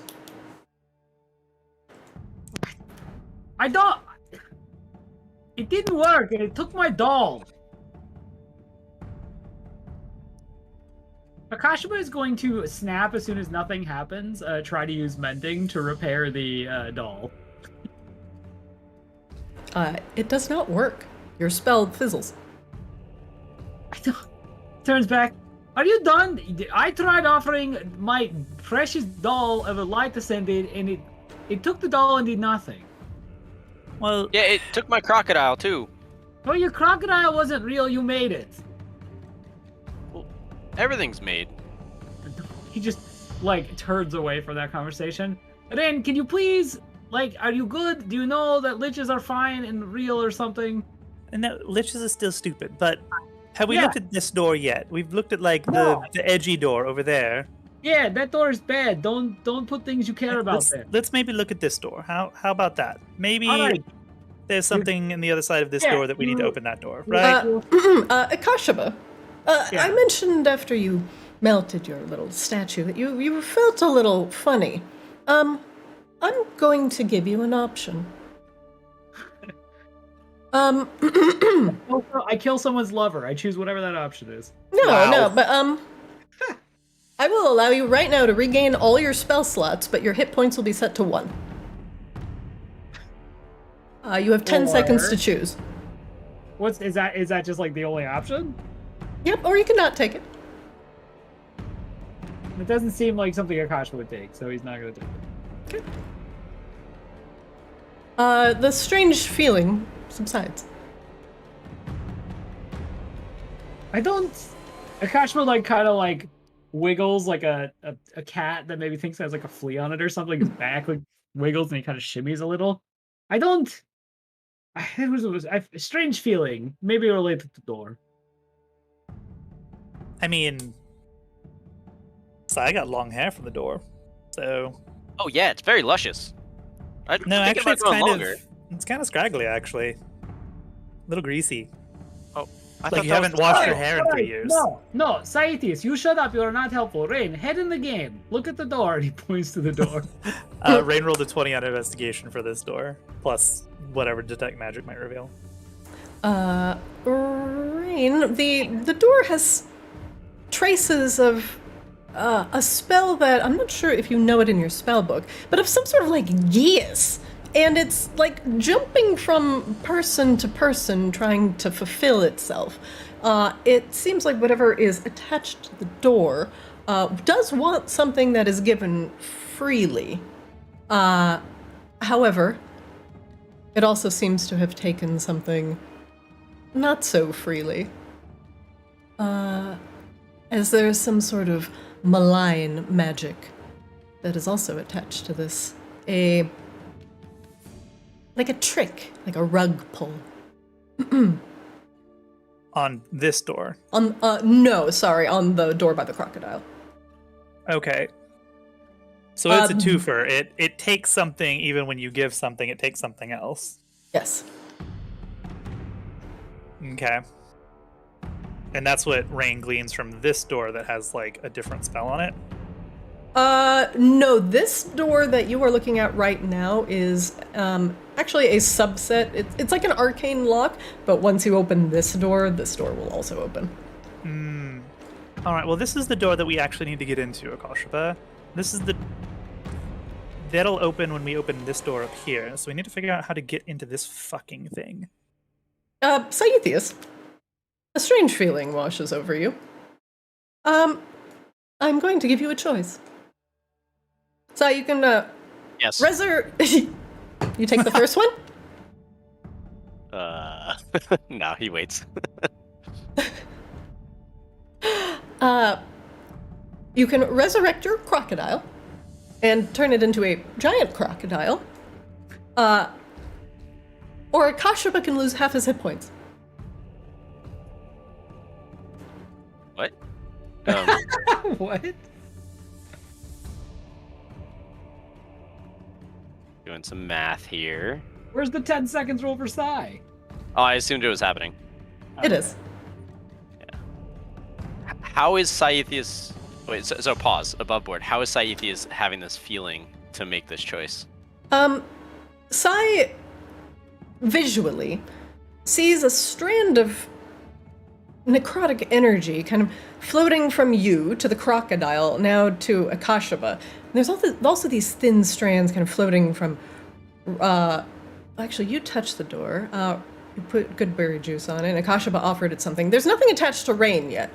But it seems like there's a spell that is kind of bouncing between you, offering you something great, or offering you something very bad.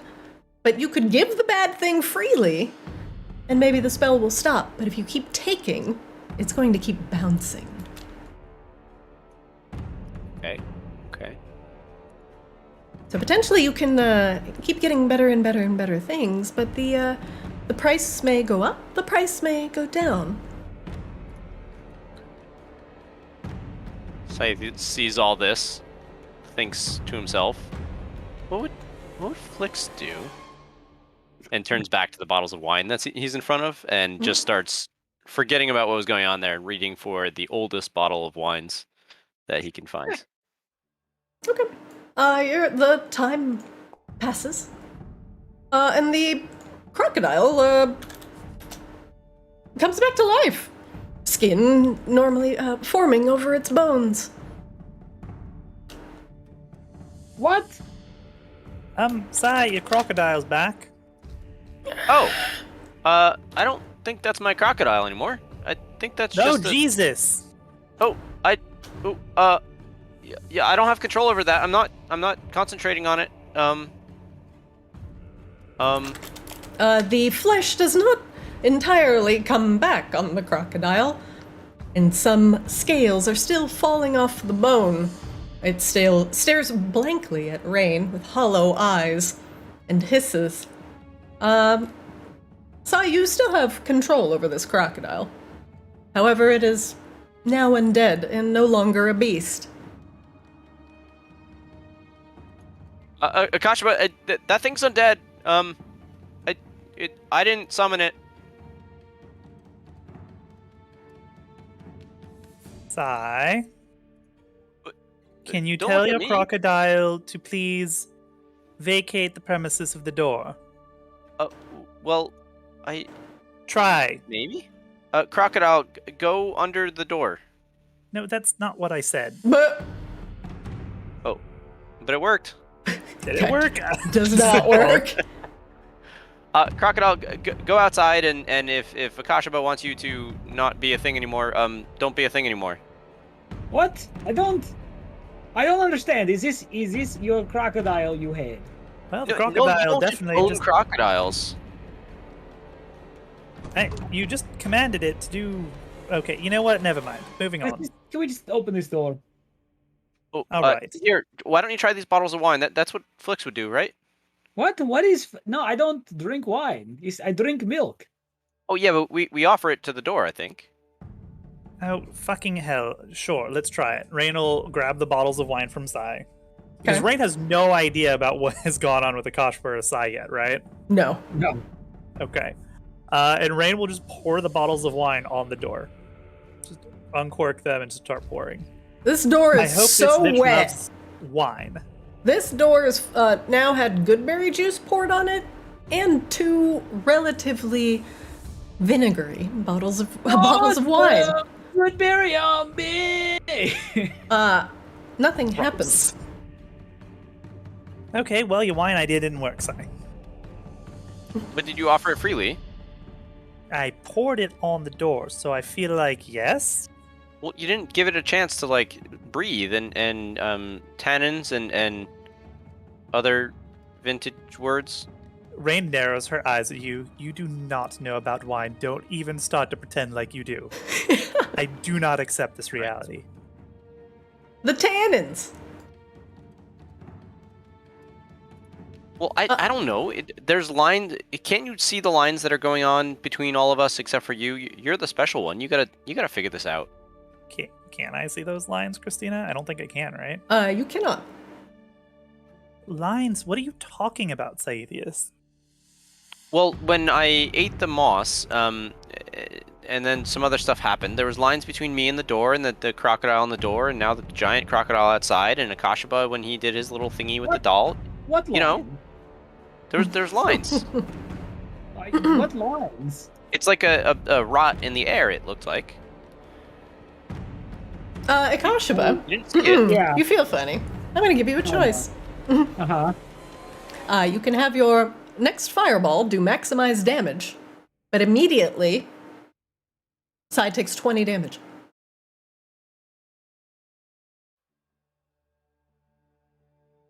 Okay, so above board, Mm-hmm. in the way this manifests, like, is it just like an idea that pops into his head? Like, I could have my fireball do damage, but Akashba or Saithius would take damage, or does there like some visual component? In your head, you visualize yourself on the field of battle. Swarms of small minions coming towards you. A perfect idea for a fireball. And you ready it, but you know your currently careful fireball doesn't have the amount of juice that you need to take out this army. And if it were just a little bigger, maybe a little more potent, you could take care of all of these things and be the hero of the light your friends actually want. And you could take that power. You can take that power from your friends. You can take it from Sai. Just, he's got the good berries. It would be absolutely nothing. Just take a little bit of his energy and maximize your magical powers. It would be totally fine. It's like a real cake and eat it too moment to me, honestly. Yeah, but potentially, Sai, he might not even notice in the throes of battle. Akashaba actually visualizes Rain and Flix, lauding his fireball and how good that feels. And yeah, of course he would do this. So yeah, he does this. Okay. So how this will resolve, and next time you cast Fireball, you have a ticket, and you just say, I'm going to maximize this. It will happen the first time you cast Fireball, by the way. And not like, I choose it on my third Fireball. It will literally be the next Fireball you cast. Okay. And Sai will immediately take 20 damage upon casting. Oh, at that point? Oh. At that point. He doesn't take it now. So the pact is sealed. I just had strange vision, though. I think Door, relative to line thing, I think Door is maybe, like, doing strange things. Oh, well, I just had a click. Did you do something, Akashaba? I saw a vision of me making greatest fireball in the world, and you and Flix were very happy, and Saithius looked kind of pained, but I guess nothing happened. Oh, well, good job. Whatever it is, I think it worked. Sai, you want to open the door? Yeah, I think that was like 3 hours ago when you hit me. Well, maybe that's what I was thinking about. Yeah, it's like deja vu. Can Sai see if the rusty door thing looks any different? Well, it's covered in wine now. Oh, much better. Let's see. He wants to. He grabs a fistful of the moss to try to like insulate between his hand and the doorknob, and then tries the doorknob. The moss squishes out a good 16 ounces of wine as you squeeze it around the doorknob. And then you open it. The door, how silly. It was a normal door all along. How funny. The moss you were eating, is this a ball of cat hair? Sitting on the bed is a small skeleton doll that kind of looks like Frank in Rain's robes. Oh. Well, honestly, Akasha, but that wasn't a bad, I guess, facsimile of what apparently they think liches look like. Oh, I told you liches were real. I do not know. This is not proof that liches are real. Let's not get ahead ourselves. What? Rain picks up the doll. All the time I have known you, you have always been so smart and wisest in the group. But when it comes to liches, you turn into little baby woman. The doll is picked up, and it is eerie seeing a tiny doll wearing one of your robes that you probably haven't looked at in over 40 to 50 sessions, but it's literally wearing like an old robe of Rain's. It is.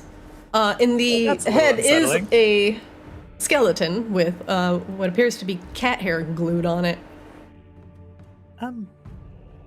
Okay, this is a little concerning. Sai is standing in just a giant fucking puddle of wine right now.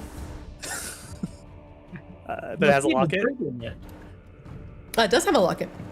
Rain will grab the locket and put the doll in her bag. All right, you acquire another doll.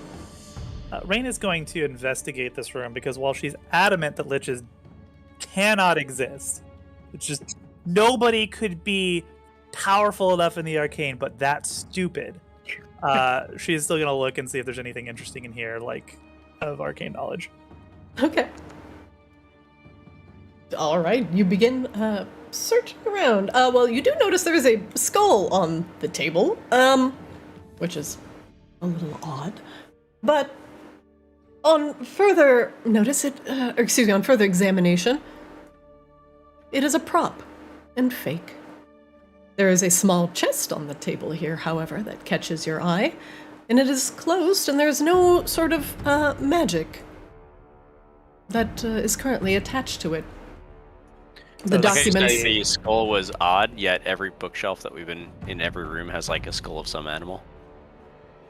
But this one was odd, Sai. It's like a humanoid right, skull. because it's not a real skull.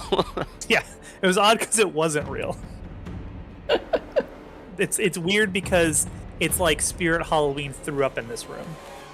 A little bit, yeah. Do you open the small chest? Is it locked? It is not. Sure. Rain pops it open. Rain's still keeping an eye open for anything for this like silver key that would fit. There is a green Borean shard in there. Oh shit! Can I get a taste for what flavor it is? With your detect magic, let's see. 1 second. Baby mint chocolate chip. Green. Oh, here it is. Here, Sai, lick the end of this. Tell me what it tastes like. No, don't. Actually do that. It is very strongly associated with necrotic energy. Oh, well, I guess I should have guessed that. Yep. Mm-hmm. I have put it in your inventory. Oh. Green Borean shard. Now you have 3. I have 3 green Borean shards, really? Holy shit, I do. Yeah, you do. Cool, tight. Just real quick glance at the documents. Is anything interesting? Most of this continues to detail the expulsion of the liches from Maginox and the further banning of soulcraft. It also seems to differentiate dream delving as opposed to soulcraft as a form of healing or therapy. Of course, they would litigate or legislate like a loophole for the ruling class and what their preferences are. Of course. Yeah. Well, okay, they seem really convinced that they drove a bunch of liches out, but like that's not what a lich actually is. It's just like an undead person who likes to use magic, whatever. Yep. Gosh, it's like done with this conversation. All right. I think this door should be open now, or unlocked now. It's not. As you talk to the door, it unlocks. Voice activated.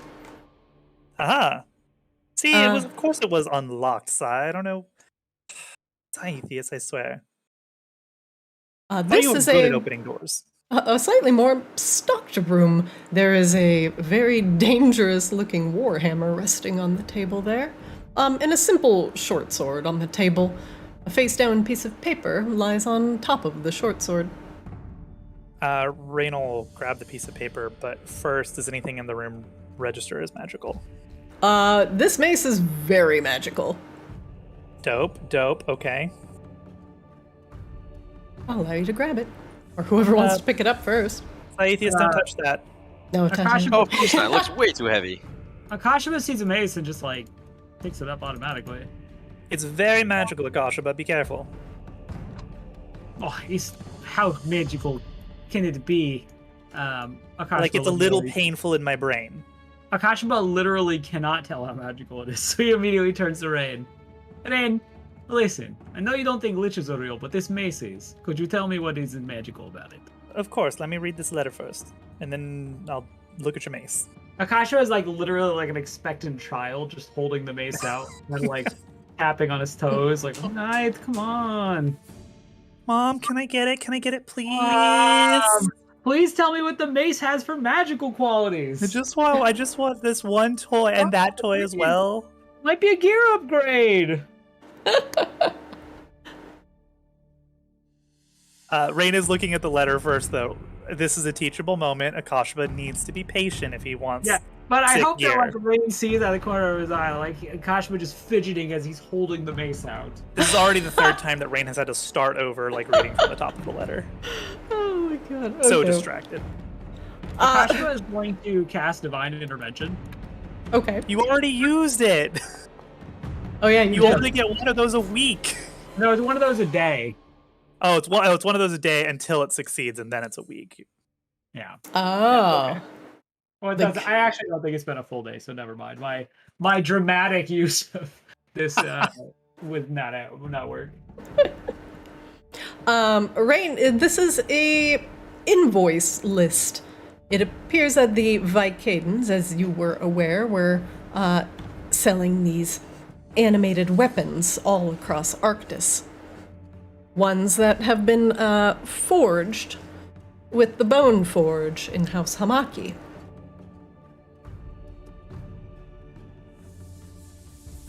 Rain gets to the bottom of the invoice, out of the sidelines glance at Akashba holding his almost certainly demonic possessed warhammer, looks back at the invoice. Yeah, let me take a look at that, Akashba. You cannot fit in. Gives it over to him. Or gives it over to her. Rain will take the 10 minutes to cast Identify. All right. Akashba has the mace. I am going to make it visible. Or, excuse me, identified. One moment, please.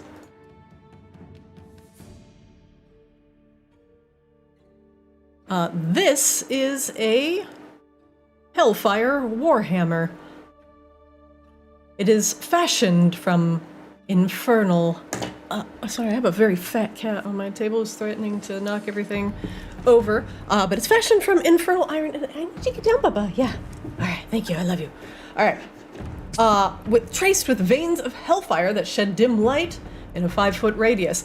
Now, something that is killed by this has its soul directly funneled into the river Styx, where it's reborn as a devil. Akashba, I don't think this is really your brand. What? Why? Rain, as you reach the bottom of that invoice, it looks like a lot of weapons animated weapons were traded for this one. Oh. So this is not a sentient one. It was the trading of sentient ones for this one. Yes. Okay, well that's probably a good thing. Akasha, but it's whatever you kill with it goes straight to hell. But not in like the cool edgy way, in like, you know, actually they go straight to hell, do not pass go, do not collect $200, and you're reborn as a devil. Akasha lets out like a fucking audible palate. But What? this feels like one of those things that would be good perhaps to offer up to the Ascended for a boon. Oh no, yeah, you're right. Okay, I'll hold on to that. I mean, can you not just like do that like you did it before? Yeah. Does she hand it back to him? Yes, Rain probably didn't even really take it from Akasha, but it's so damn big. She probably just like looked at it. Immediately lifts it up. I will trade this for my doll back. Oh. Oh my god, I love Akasha. He like nothing happens and he looks up at the ceiling. Hello?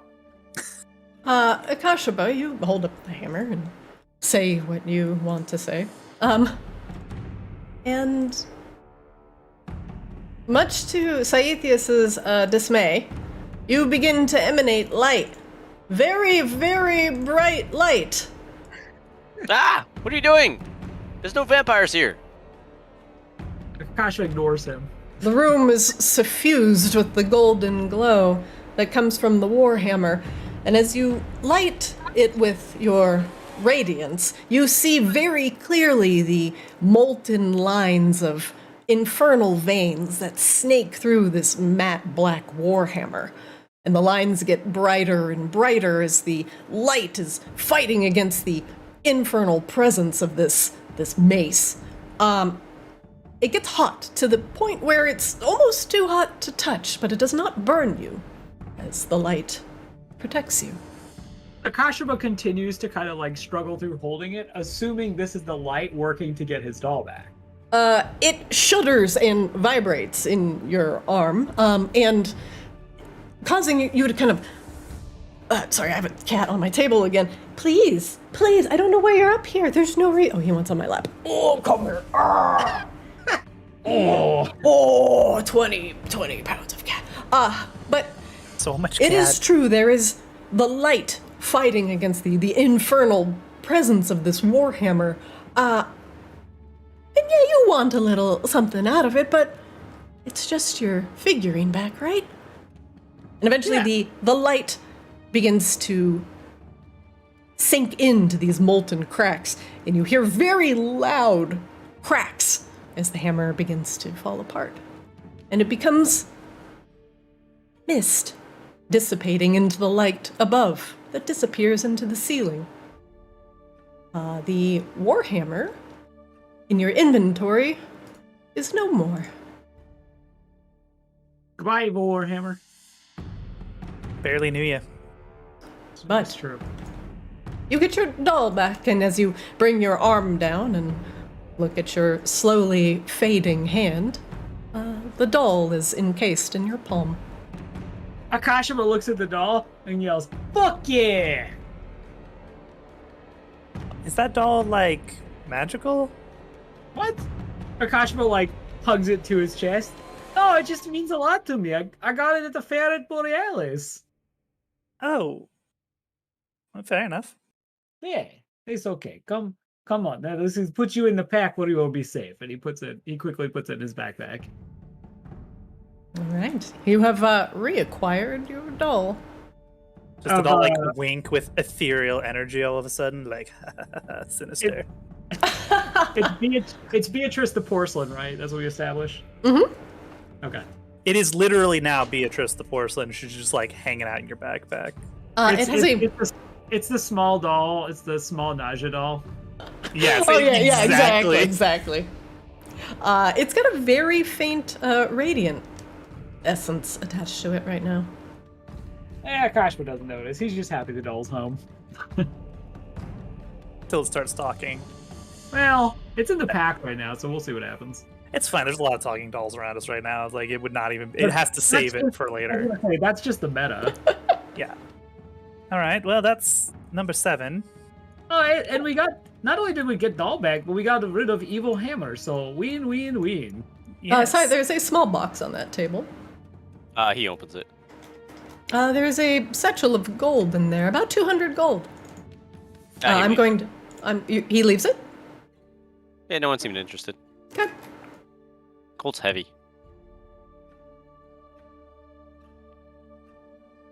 Yeah, fuck All right. metal. So now we need 2 more of these little shits. Do we trust this crocodile I created? It's your crocodile, isn't it? In general, I don't trust anything you created, Sai. Oh, good point. Yeah, it's probably smart. This door had a sign on it that said the Dreaming Courtyard. This one right here, right? Mm-hmm. Rain is going to check it out. Woo! Okay.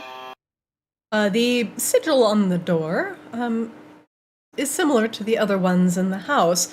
This one sharing a common line of magic with the other doors that are triggered by other doors.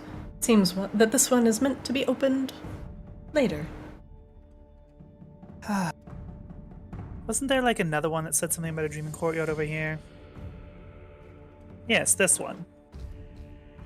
There are. These are large double doors. They look like they would go to a fanciful garden. And Rain's they are gonna shut. look at these. Are they similar? They are the exact same.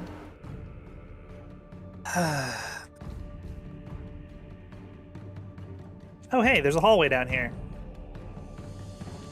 A small hallway snakes down to the south.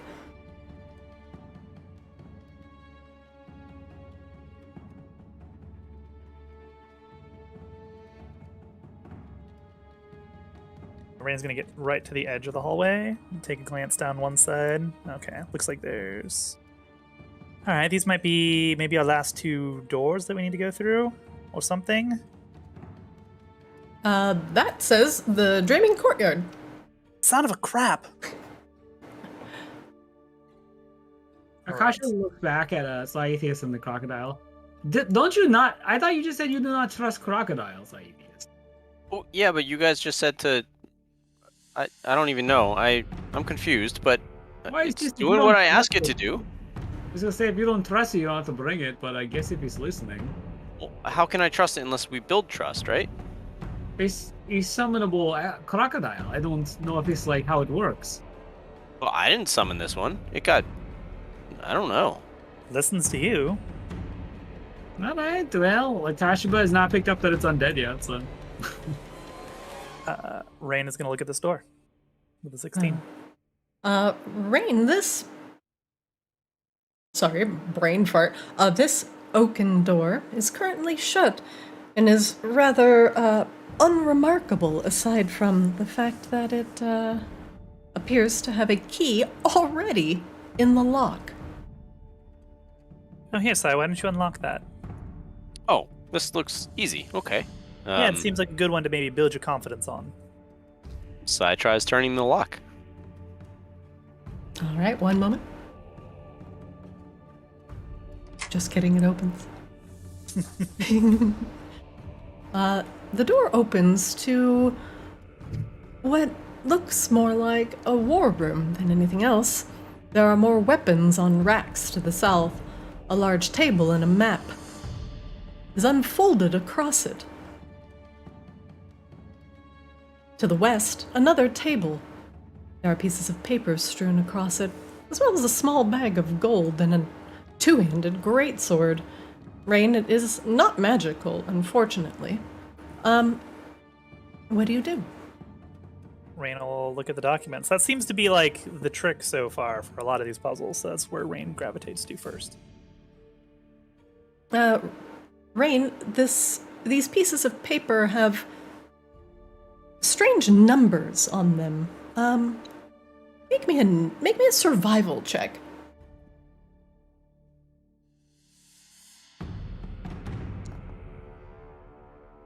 Rain, these papers detail latitude and longitude as well as some depth measurements.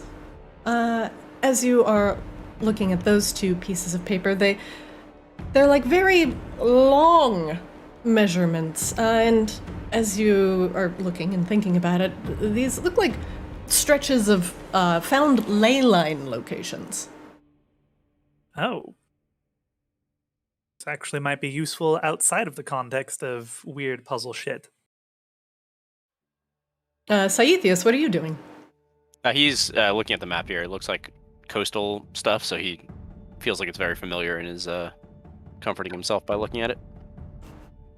Akash was just kind of looking over Rain's shoulder, kind of waiting for the old Rain magic to kick in and hoping that she doesn't get distracted again by whether or not something exists or does not exist. Sai, the map in front of you has strings and pins all crisscrossed around it, making it look like like an active spider web on a grid. Sai, you can make me a survival check as well. Sure. Not as good as Rain. Well, that's a map. With a 13, this looks like a part of Polaris. Rain, have you been here before? I didn't see this in our airship map. Been where before? You have to be more specific. I'm looking at this door now. The map related to the papers that you were looking at. Are they related to the papers I was looking at? I don't know. I haven't looked at the map yet. Where is it? It's right here. It's got strings and... No, what is the landmass being depicted in the map?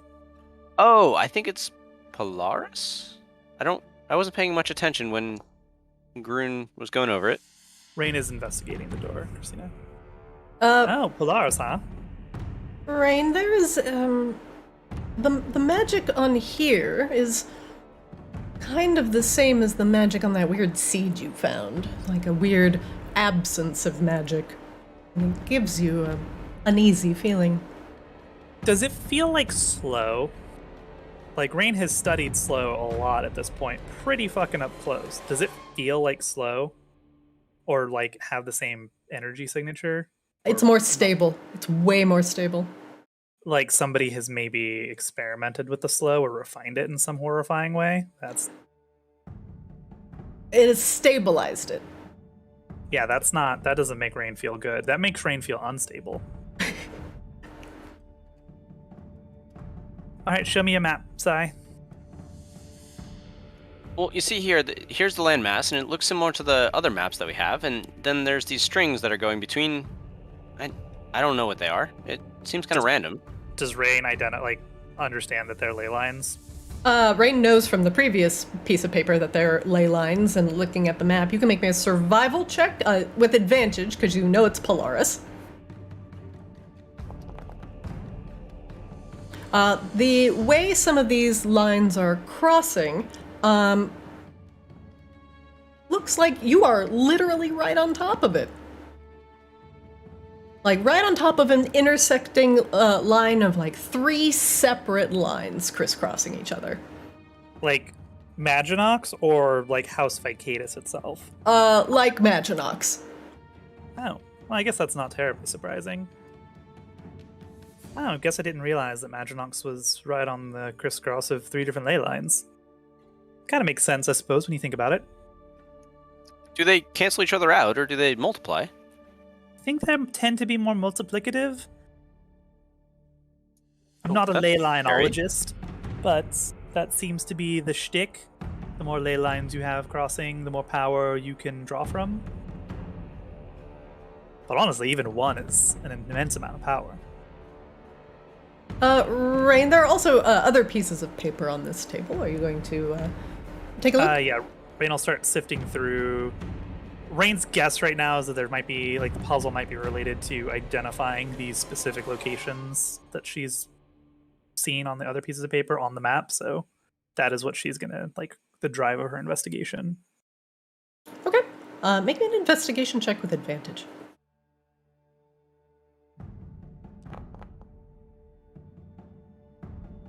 As you were looking, as you were looking through these papers.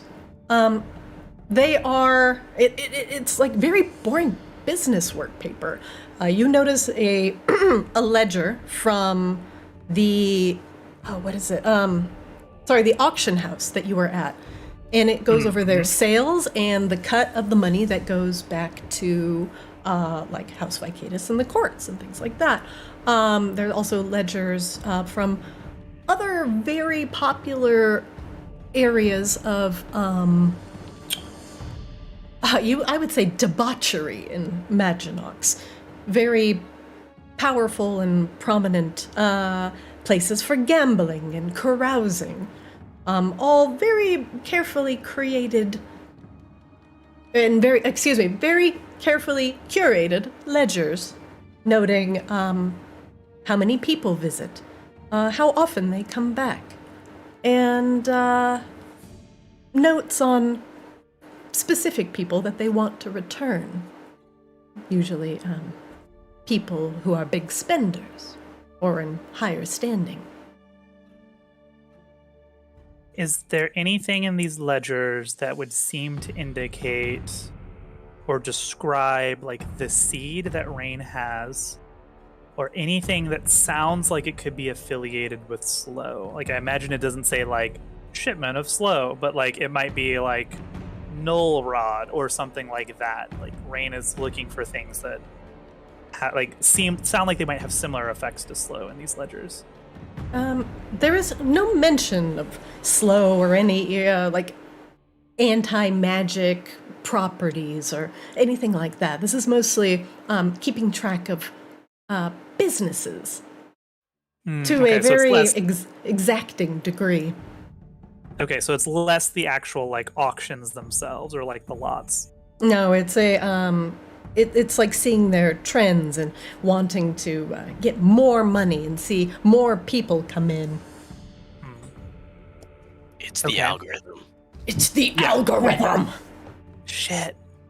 Rain is going to, the papers that she did grab with the coordinates already, is going to try and chart those on the map. Like, do those ley lines or those coordinates match up with anything prominent on this map?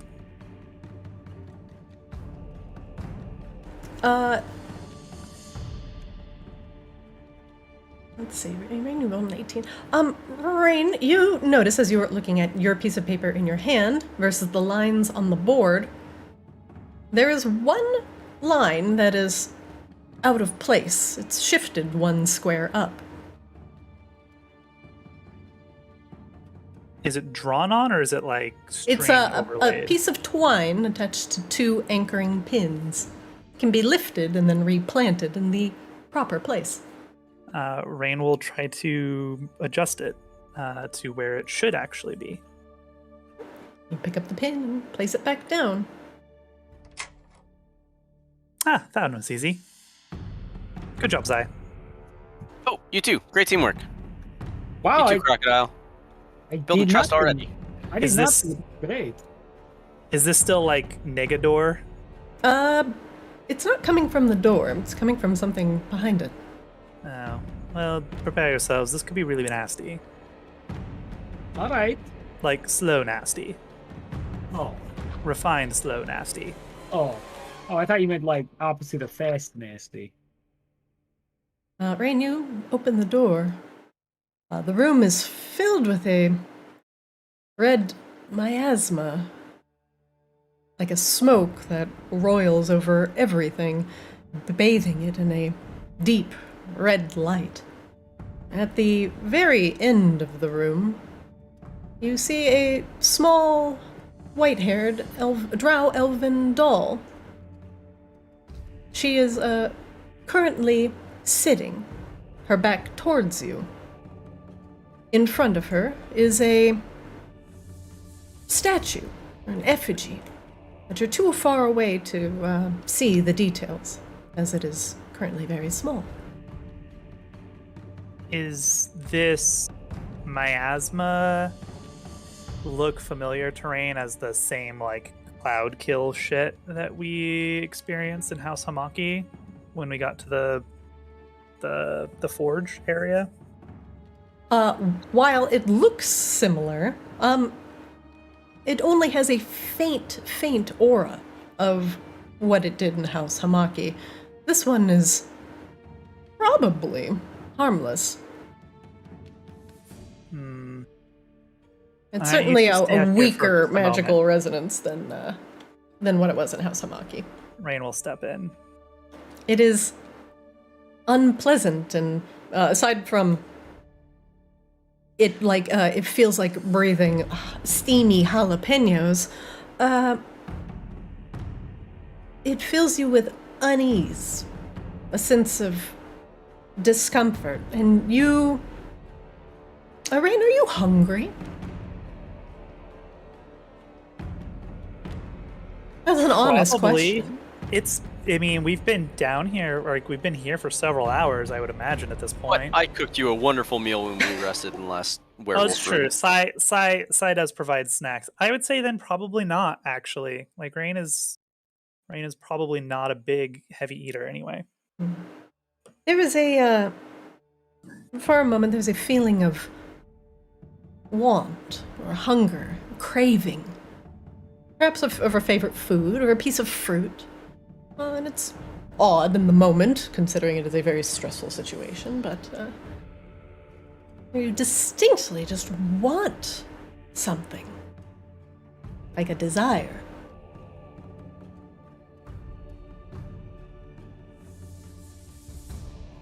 Otherwise, you seem fine.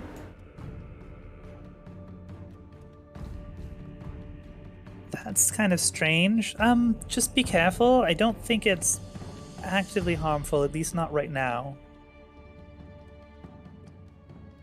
I don't... Kind of giving me some cravings, though, which feels a little odd. Cravings for what? Kind of like a snack. Oh, yeah, I also would like a snack. Want me to make some waffles? Actually, yeah, waffles sound fucking fantastic, Sai. Oh, okay.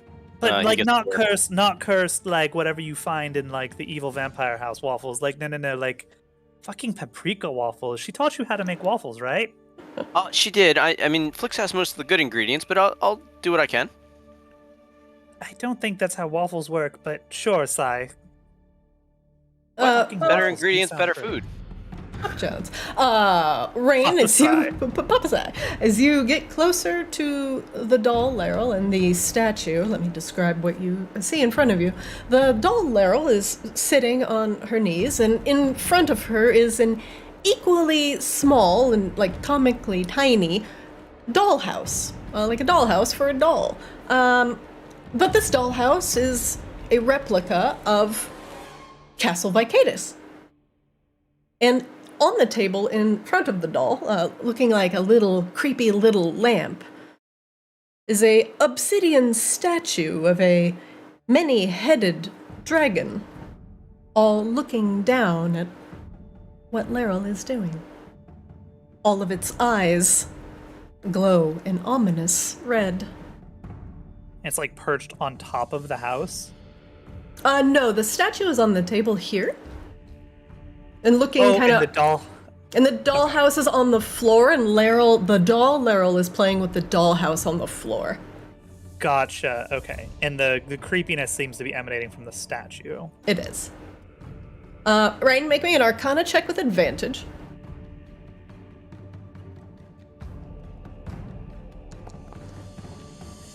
Well, the statue certainly is some sort of Tiamat effigy.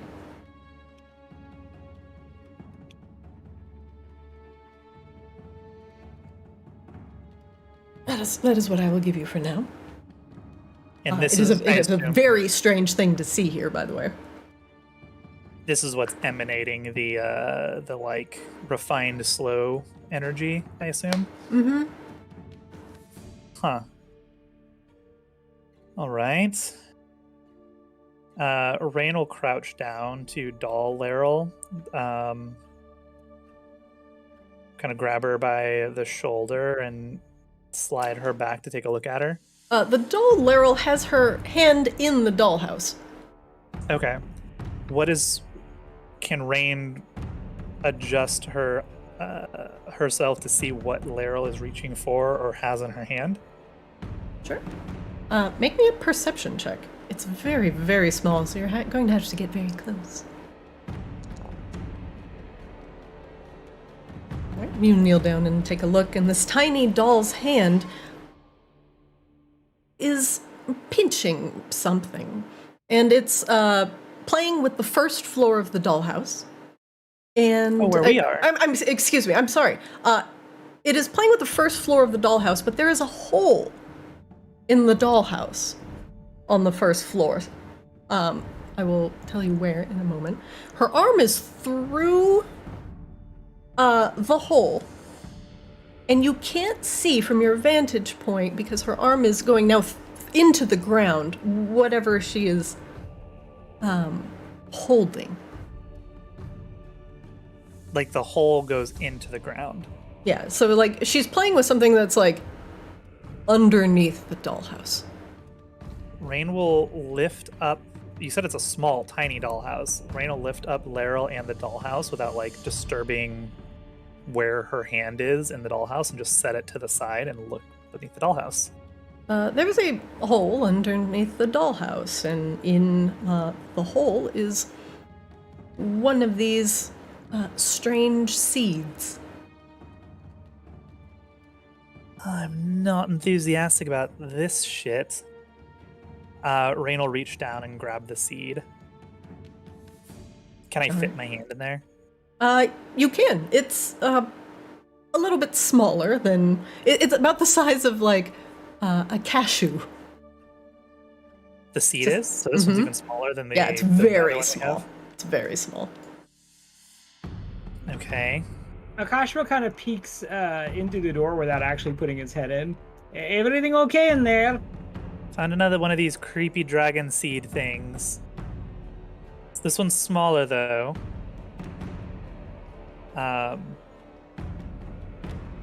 Rain will pull Laryl's arm out of the dollhouse and put this seed in its hand. All right.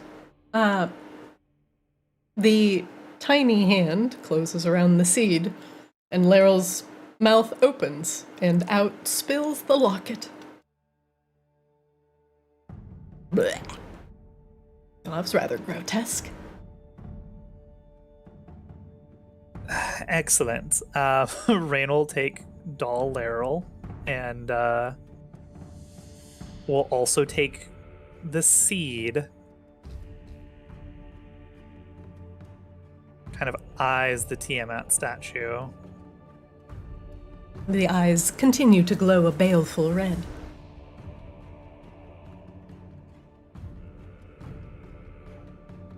Does the seed give off... The seed gives off the same energy as the statue?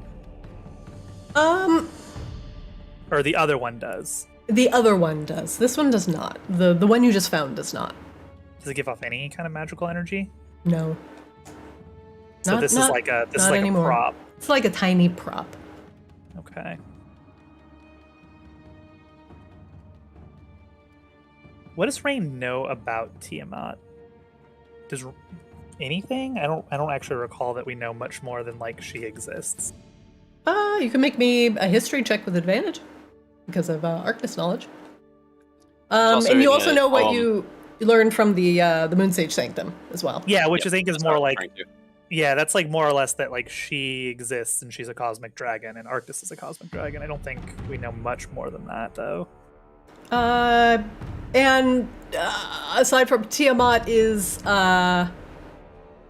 really considered like the queen of the Nine Hells. That I would say that that is enough knowledge. Yeah. Okay. So I'm trying to separate what like Azrael now knows and what Rain knows. Mm-hmm. Yeah, understandable. That's 16. I do have the notes back from the Moon Sage Sanctum. 1 second.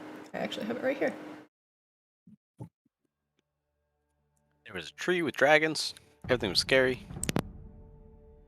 Tiamat, you know her as the Queen of Chromatic Dragons, banished to the Nine Hells. She is now the spiteful queen, the vengeful one. Yeah, that is at least what you know of the Pantheon. She has offspring, and you know of a few of them. Arctis potentially being, Arctis being one of them. Is Vanix one of them, or affiliated with her in some way? I feel like I remember that vaguely. And, like, that's how the Nightmare Dragon came about. Or is that, am I misremembering? Vaguely. I would say not a servant, but maybe an aspect. Oh, Vanix might be an aspect of her? Like a shade, maybe. Oh, that doesn't bode well. Okay, so Rain really doesn't fucking like this bitch. Getting all up in her dreams and shit. Alright, Rain is just gonna back out of the room. Hey, Kashaba. Yeah, everything okay? Yeah. How do you do that thing where you sacrifice shit to the Ascended?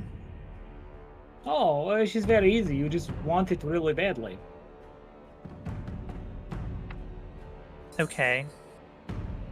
Yeah. I may be able to help if you are looking to do this. Yeah. I want to destroy that fucking thing. Akashpa takes a step forward. What thing? This. Effigy of Tiamat. I don't even particularly want anything for it. I just want to destroy it. Because fuck that bitch. Alright. Well,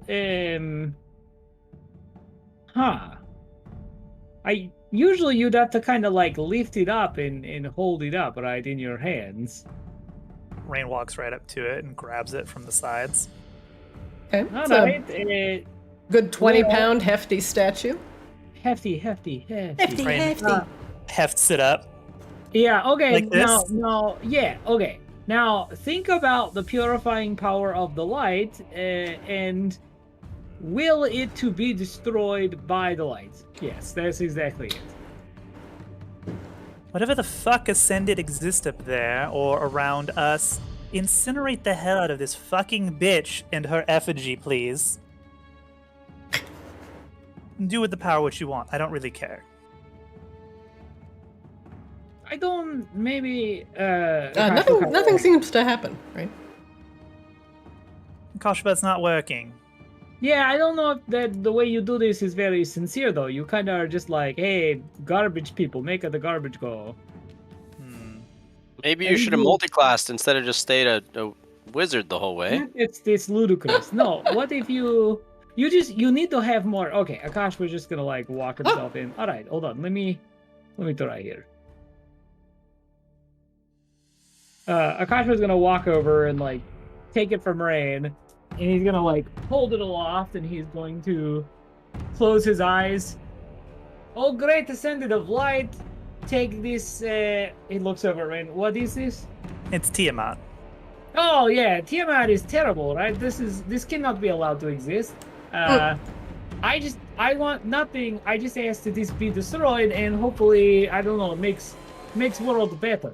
And the cast was gonna close his eyes and hold it up. Boom! There is light! As once again, beams of light emanate from Akashaba. Sai shuts the door. Fuck that! And, well, maybe we should learn not to hold these things above our head when we destroy them, as it turns to obsidian ash, raining down upon you. You are now covered in a fine layer of soot. But kind of coughs. The statue is no more.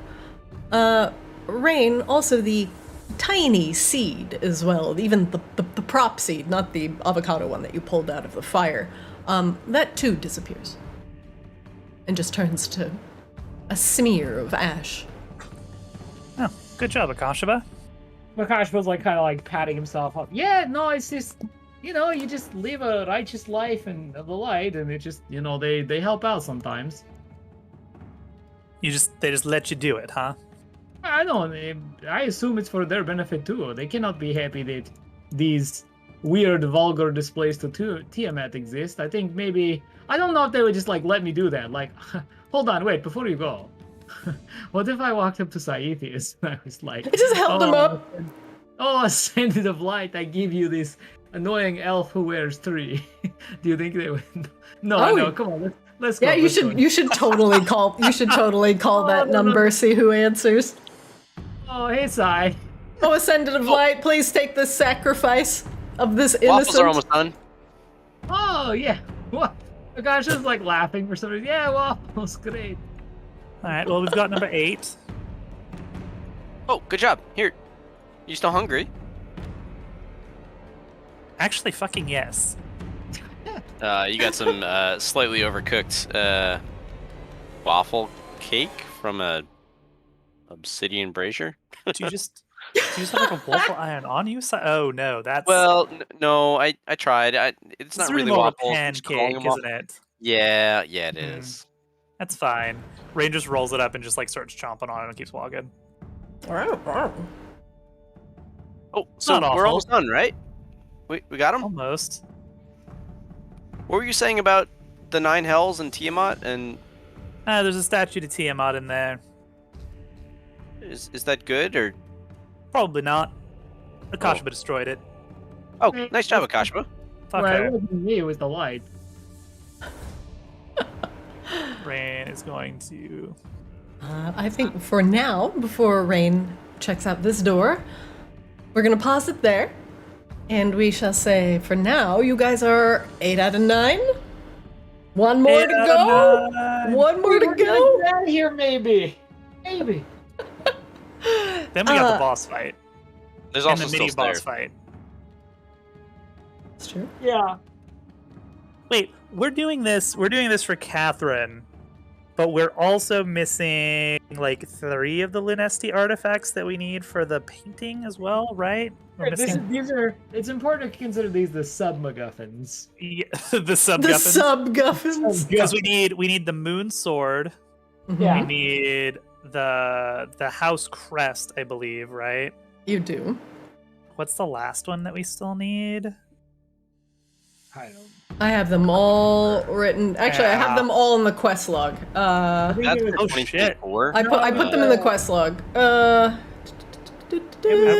Quest log here? Key to the Great. It's through the top right corner of your screen. It's the journal entries, and it's very bottom button on the journal entries tab says quest log.